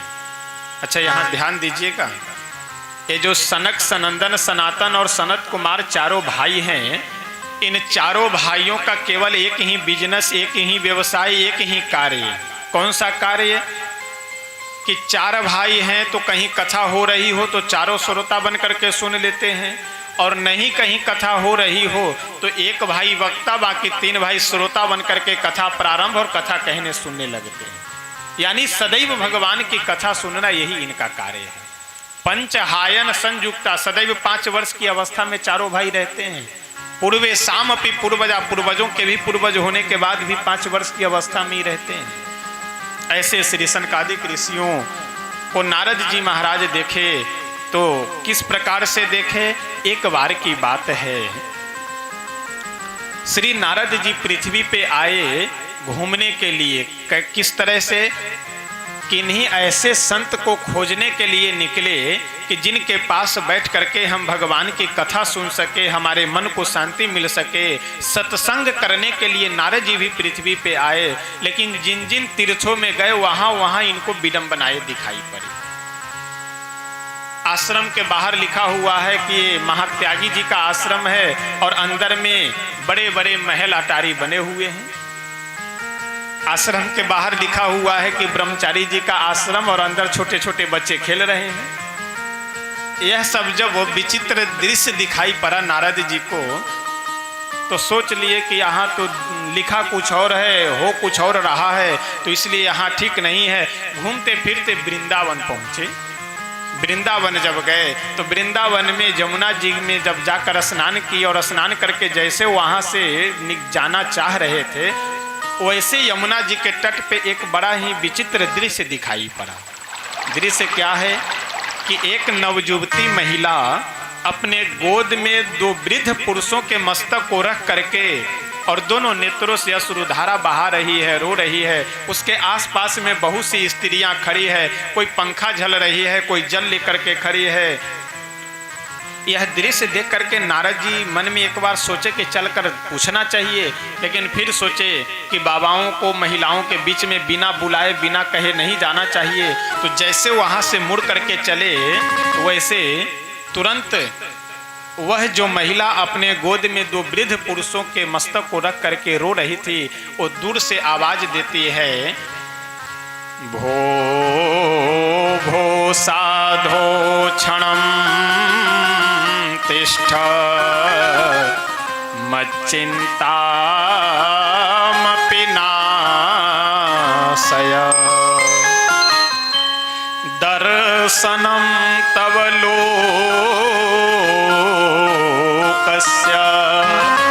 सर्वथा गहरं परम। भो भो साधो क्षणम तिष्ठ, ये भो शब्द जो है ये संबोधन वाचक शब्द है। जैसे दूर से किन्हीं को अगर बुलाया जाए तब भो भो साधो, यानी ये वैसे तो 7 विभक्तियां ही होती है, लेकिन अष्टम को संबोधन कहते हैं ना, जो 8वीं विभक्ति उसे संबोधन कहते हैं। तो दूर से यदि किसी को बुलाया जाए तो वहाँ संबोधन का प्रयोग किया जाता है। जैसे हिंदी में कहते हैं अरे ओ भाई साहब, उसी तरह संस्कृत में क्या कहेंगे, भो भ्राता अत्रा गच्छतु, यानी दूर से यदि किसी को बुलाया जाए, वहाँ उच्चारण कौन सा, प्लुत उच्चारण करना है। वो सूत्र है ना व्याकरण, दुराधूते च दुरात संबोधने वाक्य से टेह प्लुतो हुआ, यानी दूर से किसी को बुलाया जाए तो वहाँ प्लुत उच्चारण किया जाता है, यानी जोर से बोला जाएगा। और विभक्ति कौन सी, तो संबोधन का वहाँ प्रयोग होगा। तो यहाँ भक्ति महारानी क्या कह रही, संबोधन का प्रयोग कर रही है। भो भो साधु, अरे ओ महात्मा जी कहाँ जा रहे हैं। संत का तो यह कर्तव्य है और संत की यही विशेषता है कि साधनोति पर कार्यम इति साधु। श्री वरद राजाचार्य जी जब अपने लघु सिद्धांत कौमुदी में साधु शब्द की व्युत्पत्ति करते हैं तो साधु शब्द का लक्षण, साधु शब्द की परिभाषा लिखते हुए वरद राजाचार्य जी लिखते हैं कि साधनोति पर कार्यम इति साधु, जो दूसरे के कार्य को साधे वही साधु है। भक्ति महारानी बोली कि हे महात्मा जी, साधु का तो यह लक्षण है कि वह दूसरे के दुख को दूर करते हैं, और आप हमारे दुख को देखे और बिना दुख दूर किए हुए चले जा रहे हैं, यह उचित नहीं है। आप जरा मेरे पास आइए और मेरे दुख को दूर कीजिए, तब यहाँ से जाइए। नारद जी महाराज पास में आए और आकर के पूछते हैं, कासे त्वं का विमुचे माह नार्यः का पद्मलोचनाः वद देवी सविस्तारं स्वस्य दुःखस्य कारणम्। काशी तुम कौन हो। का विमौ चेमा, ये तुम्हारे गोद में जो दोनों वृद्ध पुरुष हैं, कौ इमौ, ये दोनों कौन हैं। और नार्यः का पद्मलोचना, ये तुम्हारी आसपास में जो पद्मलोचना स्त्रियां खड़ी है, ये सब कौन है। भक्ति महारानी बोली कि अहम भक्ति ऋतिख्याता इमौ में तनयौ मतौ ज्ञान वैराग्य नामानौ काल योगे न जर जरौ। ये दोनों हमारे जो गोद में पुरुष हैं, ये दोनों मेरे पुत्र हैं और मैं इनकी माँ हूँ। मेरा नाम है भक्ति और ये दोनों मेरे पुत्र हैं। एक का नाम ज्ञान, दूसरे का नाम है वैराग्य। अब नारद जी और आश्चर्यचकित की बताओ, माँ को वृद्धा होनी चाहिए, पुत्र को नवयुवक होना चाहिए, और यहाँ माँ नवयुवती है और पुत्र वृद्ध है। अजीब दृश्य है। भक्ति महारानी बोली कि नारद जी, इसका कारण है। कारण यह है कि वृंदावन में भक्ति की पूंछ तो है, ज्ञान वैराग्य का कोई पूंछ नहीं है। इसीलिए वृंदावन में आकर के मैं नवयुवक, वैसे मेरा जन्म तो दक्षिण में हुआ, लेकिन कई राज्यों में घूमती फिरती, कहीं मैं वृद्ध हो जाऊं, कहीं मेरे ये दोनों ज्ञान वैराग्य पुत्र नवयुवक हो जाए, लेकिन घूमते फिरते मेरे मन को कहीं शांति नहीं मिली, तो मैं वृंदावन में आई। लेकिन वृंदावन के जितने भी भक्त हैं वो भक्ति का तो आदर करते हैं, लेकिन ज्ञान वैराग्य का आदर नहीं करते हैं। इसीलिए ये मेरे दोनों ज्ञान वैराग्य जो पुत्र हैं ये वृद्ध हो गए हैं। नारद जी बोले तो मैं अभी इन्हें जवान बना देता हूँ। और वेद मंत्रों का पाठ किए, उपनिषद के मंत्रों का पाठ किए, 108 उपनिषद सुना डाले, चारों वेद सुना डाले, अंत में श्रीमद् भगवद गीता जी के 700 श्लोकों का पाठ कर करके सुना दिए। और गीता पाठैर मुहुर्मुहुः, बार बार श्रीमद् भगवद गीता का श्लोकों का पाठ करके सुनाए। लेकिन फिर भी जब ज्ञान वैराग्य नहीं जगे तो अब नारद जी परेशान कि अब करें तो क्या करें। इतने में आकाशवाणी हुई कि हे नारद जी, आप सत्कर्म कीजिए। अब और परेशानी कि क्या मैं अब तक वेद मंत्रों का पाठ कर रहा था, उपनिषद के श्रीमद् भगवद गीता जी के मंत्रों का पाठ, ये सब सत्कर्म नहीं है। यदि यह सत्कर्म नहीं है तो सत्कर्म है कौन, और सत्कर्म यदि कुछ और है तो बताएंगे कौन। यह सोच करके नारद जी वहाँ अपने मन में विचार किए। भक्ति महारानी से बोले कि आप चिंता मत कीजिए, मैं आपको इस संसार के प्रत्येक जीवों के हृदय में बैठाने का प्रयास करूंगा। बिल्कुल, यदि आपको मैं सुख नहीं प्रदान कर सका, यदि आपको मैं लोगों में, इस संसार के लोगों में स्थापित नहीं कर सका, तो तदा नाहम हरेर दासो, मैं भगवान का दास नहीं कहूँगा। आज के बाद ये जो कंठी माला सब है मैं निकाल करके फेंक दूंगा, यदि मैं तुम्हें इस संसार में स्थापित नहीं कर पाया तो। भक्ति महारानी नारद जी के सामने हाथ जोड़ करके बहुत सुंदर कहती है कि नारद जी, भाग्योदयेन बहुजन्म समर्जितेना सत्संगमं च लभते पुरुषो यदा वै अज्ञान हेतु कृत मोहमदान्धकार नासं विधाय हि तदोदयते विवेकः। भाग्योदयेन बहुजन्म समर्जितेन, अभी मैं कथा के प्रारंभ में निवेदन कर रहा था कि भाग्योदयेन यानी पूर्व जन्म का संस्कार, पूर्व जन्म का सत्कर्म पुण्य जब उदित होता है तब संतों का दर्शन और भगवान की कथा सुनने का शुभ अवसर प्राप्त होता है। भाग्योदयेन बहुजन्म समर्जितेन सत्संगमं च लभते पुरुषो यदावै अज्ञान हेतु कृत मोह मदांधकार नासं विधाय तदोदयति विवेक। संतों के संग जाने से, अपने से श्रेष्ठ गुरुजनों के सानिध्य में बैठने से विवेक की उत्पत्ति होती है। विवेक क्या है?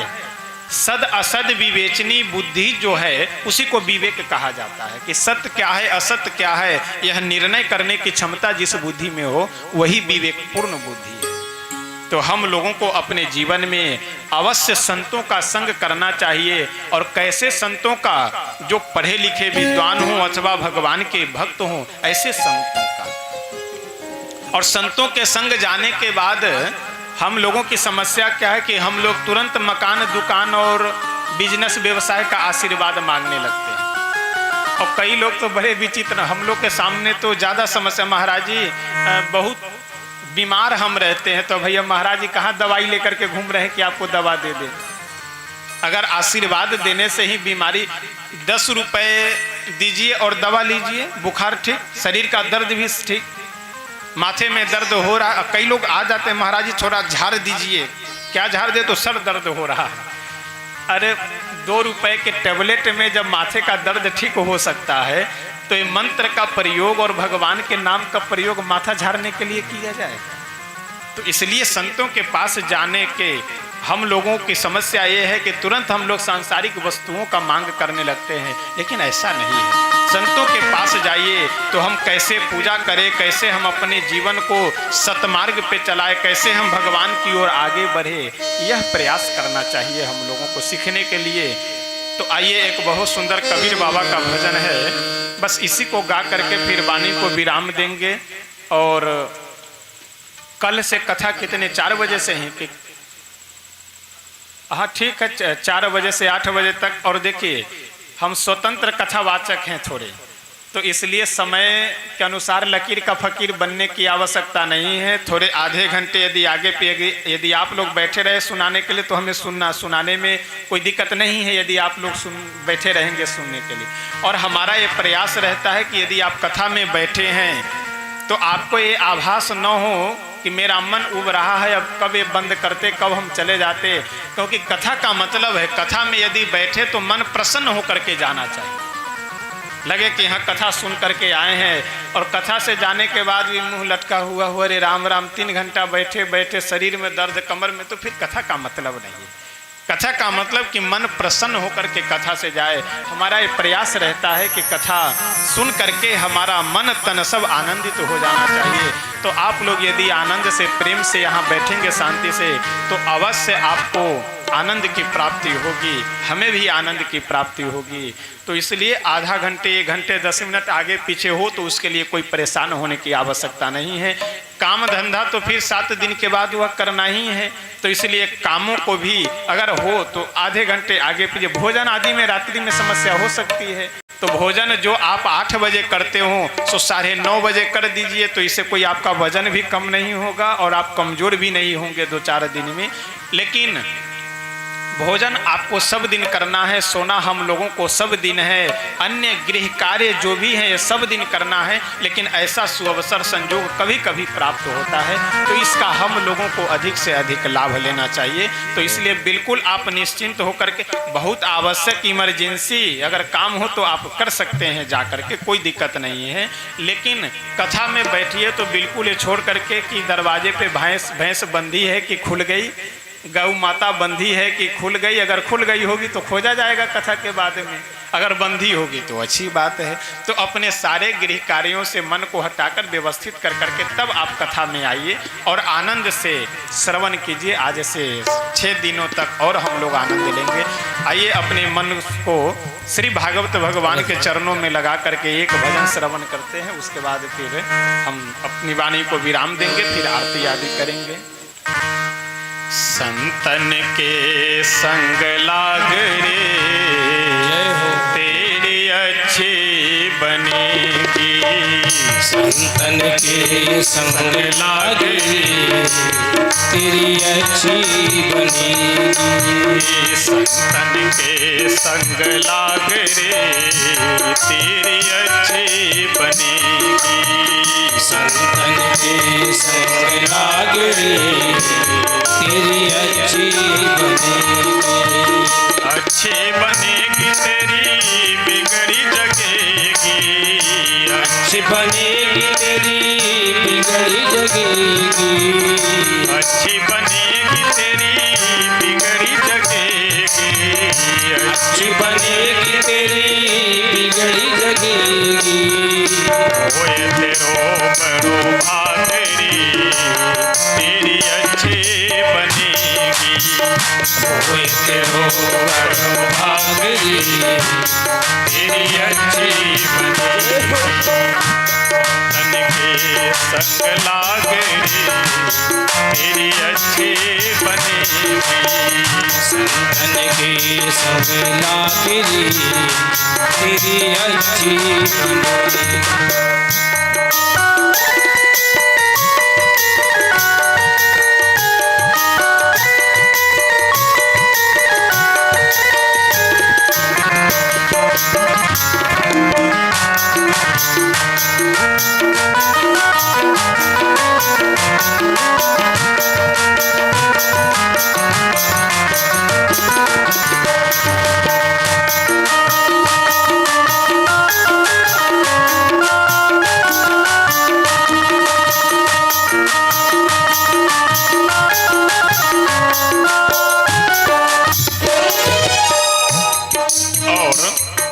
अगली पंक्ति में कबीर बाबा हम लोगों को बता रहे हैं कि संतों के पास जाकर क्या करना चाहिए।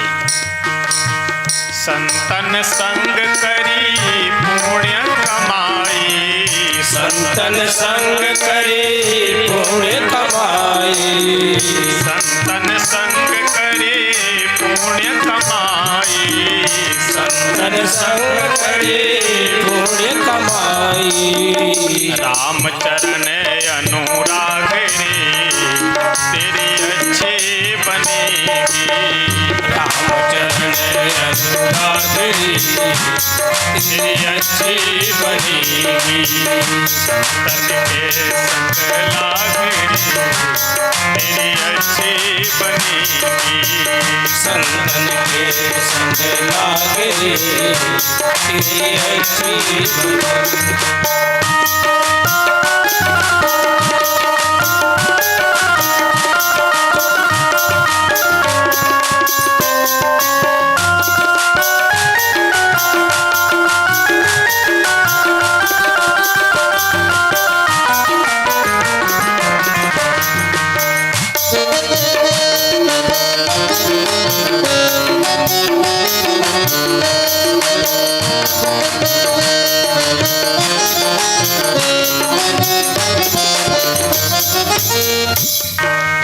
अधिकतर लोगों की यह स्वाभाविक विचार होता है कि मनुष्य उदाहरण खोजता है। जैसे किसी को यदि कहा जाए कि आप फलाने डॉक्टर के पास जाकर अपना इलाज करवाइए, तुरंत पूछेगा कि वहाँ जाने से किसी की ठीक हुई है क्या।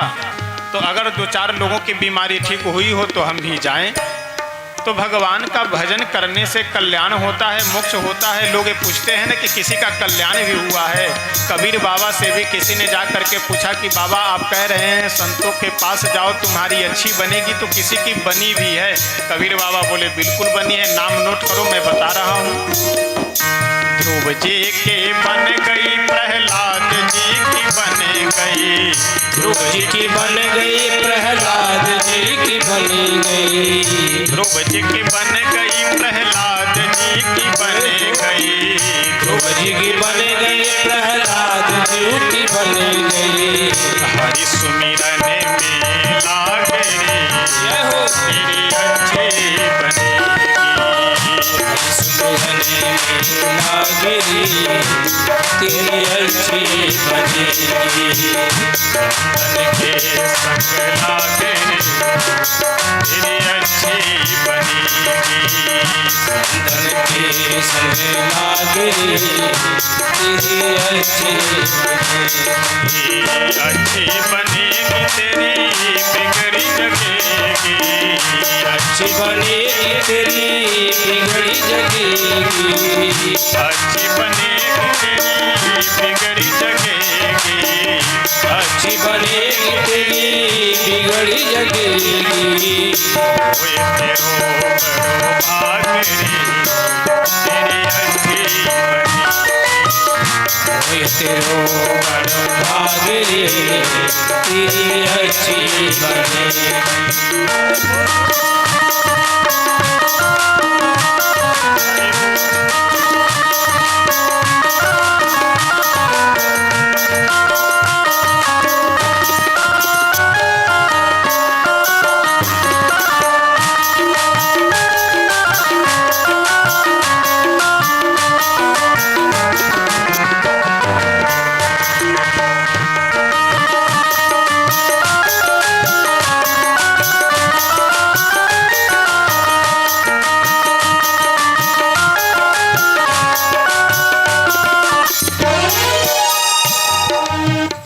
अगली पंक्ति में कबीर बाबा कहते हैं कि भगवान का भजन करने के लिए, भगवत प्राप्ति के लिए घर छोड़ने की आवश्यकता नहीं है।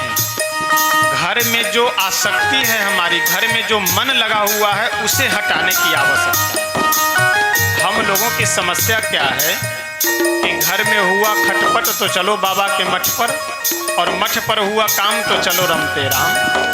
यानी जब जीवन में समस्याएं आती है, दुख आता है, तो हम लोग भगवान को याद करते हैं और घर छोड़ करके। लेकिन ध्यान दीजिएगा, जगह परिवर्तन करने से मन में परिवर्तन नहीं हो सकता है, मन तो वही है।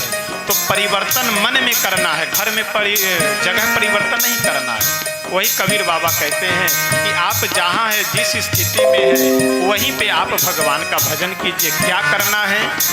सुत बित लोक ईसना तेने, सुत बित लोक ईसना तेने, सुत बित लोक ईसना तेने, सुत बित लोक ईसना तेने।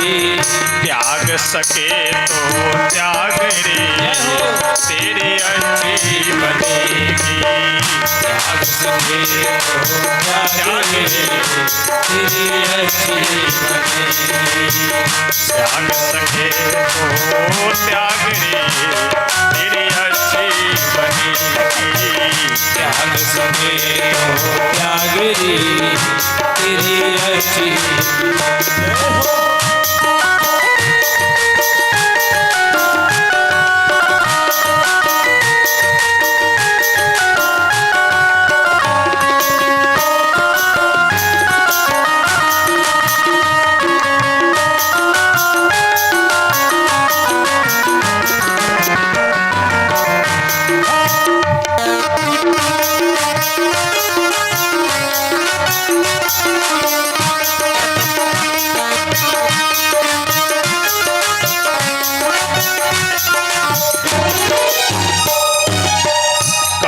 कबीर राम सुमिरन में, कहत कबीर राम सुमिरन में। कहत कबीर राम सुमिरन में। कहत कबीर राम सुमिरन में। लाग सके तो लाग रे, लाग सके तो लाग रे, तेरी अच्छी लागिरी तेरी अच्छी बनेगी। अच्छी बनेगी तेरी बिगड़ी जगेगी। अच्छी बनेगी तेरी बिगड़ी बनेगी। अच्छी बनेगी तेरी बिगड़ी जगेगी। अच्छी बनेगी तेरी बिगड़ी बनेगी। होए तेरो बड़ो भाग रे, तेरी अच्छी बनेगी। होए तेरो बड़ो भाग रे, तेरी अच्छी बनेगी। संतन के संग लाग रे, तेरी अच्छी बनेगी। संतन के संग लागिरी तेरी अच्छी बनेगी। श्री राधा कृष्ण भगवान की जय। आइए अपनी वाणी को यहीं पे, अब नारद जी महाराज सत्कर्म के खोज में निकल रहे हैं, उनको खोजने दिया जाए। यहाँ से आगे का प्रसंग हम सब कल श्रवण करेंगे। अब कल से समय सब अपने व्यवस्थित और ससमय प्रारंभ और ससमय समापन हो। ससमय समापन नहीं, ससमय प्रारंभ तो ठीक है, लेकिन समापन हरि इच्छा पे। तो इसलिए अब मिथिला है ना, तो शब्दों पे ध्यान रखना हो, नहीं कल हो करके कई लोग ये पूछ सकते हैं कि आप बोले थे ससमय समापन करने के लिए, लेकिन अब समापन देरी से कर रहे हैं। तो देखिए पूरे भारतवर्ष में कहीं पे भी अगर कथा करते हैं तो वहाँ हम स्वतंत्र रहते हैं, कोई मन पे वो नहीं रहता है कि कुछ विशेष सोच विचार करके बोलना हो, जो आया बोलते गए। लेकिन मिथिला में जैसे मधुबनी में भी कई बार कथा हो चुकी है, गोकुलबली आश्रम में वहाँ 2 बार कथा हुई, और भी कई जगहों पे। तो इधर शिवहर से लेकर के यहाँ मधुबनी तक अगर इस बीच में कथा होती है तो शब्दों पे ध्यान रखना पड़ता है, नहीं तो जैसे कुछ शब्द में इधर उधर हुआ, बाद में तुरंत आ जाते हैं पूछने वाले कि आप ऐसा ऐसे बोले थे, ऐसा नहीं है। और देखिए आनंद भी आता है बोलने में, क्योंकि अगर गोस्वामी तुलसी बाबा की एक चौपाई है कि जो बालक कह तो तरी बाता, सुने ही मुदित मन पितु और माता। तो अपने से विशेष जानकार या विद्वानों के बीच में बैठकर बोलने में आनंद भी आता है कि कुछ नई बातें आपको सुनने को मिलेगी। और कुछ भजन हो या ना हो, पुण्य हो या ना हो, लेकिन मरने के बाद मृत्यु के उपरांत माता जानकी जी से भी तो ये कहने में, और कहते ना अपना हक, ये यानी अपनी ये समझ लीजिए कि आपका अधिकार होगा, अधिकार ये रहेगा कहने का कि हम मिथिला में बैठ करके और मिथिला के विद्वानों के बीच में बैठ करके आपकी कथा को मैं कहा हूँ, तो और कुछ पुण्य या और कुछ सत्कर्म हो ना हो, कम से कम इतना तो है कि मिथिला में बैठ करके मैं कथा सुनाया हूँ, इतना ही पर्याप्त है अपने कल्याण के लिए और उनकी कृपा प्राप्त करने के लिए। तो हम सबका सौभाग्य है कि मिथिला में जन्म हुआ है, मिथिला में बैठकर कथा श्रवण कर रहे हैं। और हमारे मुख्य व्यवस्थापक, मुख्य यजमाना स्वरूप जो हमारे श्री राजदेव मिश्र जी हैं, उनके छोटे भाई श्री ब्रह्मदेव मिश्र जी, अन्य भी परिवार के जितने भी सदस्य हैं, आप सब के सेवा समर्पण, श्री राधा कृष्ण भगवान के चरणों में जो प्रेम है, श्री सीताराम जी के चरणों में जो प्रेम है, उसी का यह परिणाम है। जो आप सबकी सेवा समर्पण साधना ये सब है, उसी का यह परिणाम है जो हम लोगों के सामने यह दिखाई पड़ रहा है। तो प्रेम से हम सब आनंद लेंगे। आज तो प्रारंभिक दिन था, जैसे जैसे अब देखिए अन्य आयोजनों में प्रारंभ में उत्साह होता है, बाद में उत्साह गिरने लगता है, और भगवान की कथा में, भगवान के आयोजनों में प्रारंभ में जितना उत्साह रहता है उससे अधिक उत्साह अंत में होता है। तो जैसे जैसे कथा बीतती जाएगी, जैसे जैसे समापन की ओर, वैसे वैसे और अधिक उत्साह बनता जाएगा। तो भगवान की तो कथा ही आनंदमयी मंगलमयी है। तो अपनी वाणी को यहीं पर श्री राधा कृष्ण भगवान के चरणों में विराम देते हैं। कल पुनः यहाँ से आगे का प्रसंग हम सब श्रवण करेंगे। आप सब अपने अपने यथास्थान बैठे अपने मन को भगवान के चरणों में लगा करके स्तुति और संकीर्तन करेंगे। फिर उसके बाद हम सब आरती करेंगे। शरण में आए हैं हम तुम्हारी। आगे आगे मैं गा रहा हूँ, पीछे पीछे आप सभी भाव से गाएंगे, प्रेम से, कोई दिक्कत नहीं। शरण में आए हैं हम तुम्हारी, दया करो हे दयालु भगवान। शरण में आए हम तुम्हारी, दया करो हे दयालु भगवान। शरण में आए हैं तुम्हारी, दया करो हे दयालु भगवान। शरण में आए हम तुम्हारी, दया करो हे दयालु भगवान।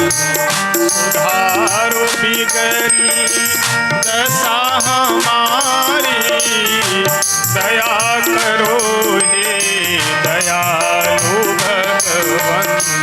सुधारो बिगड़ी दशा हमारी, दया करो हे दयालु भगवान।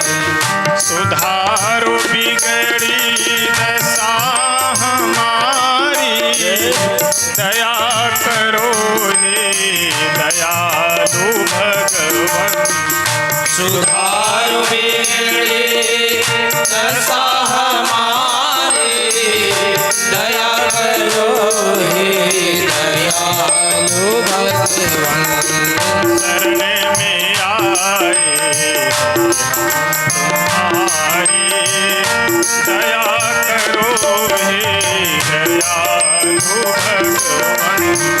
शरण में आए हैं हम तुम्हारी, दया करो हे दयालु भगवान। भले जो हैं हम तो हैं तुम्हारे, बुरे जो हैं हम तो हैं तुम्हारे। भले जो है हम तो हैं तुम्हारे, बुरे जो है हम तो हैं तुम्हारे। तुम्हारे होकर तुम्हारी, दया करो हे दयालु भगवान। तुम्हारे होकर हम तुम्हारे, दया करो हे दयालु भगवान। सुधारो बिगड़ी दशा हमारी, दया करो हे दयालु भगवान। सुधारो बिगड़ी दशा हमारी, दया करो हे दयालु भगवान। शरण में आए तुम्हारी, दया करो हे दयालु भगवान। शरण में आए हैं हम तुम्हारी, दया करो हे दयालु भगवान। हरे राम राम राम सीता राम राम राम। हरे राम राम राम सीता राम राम राम। हरे राम राम राम सीता राम राम राम। हरे राम राम राम सीता राम राम राम। हरे राम राम राम सीता राम राम राम। हरे राम राम राम सीता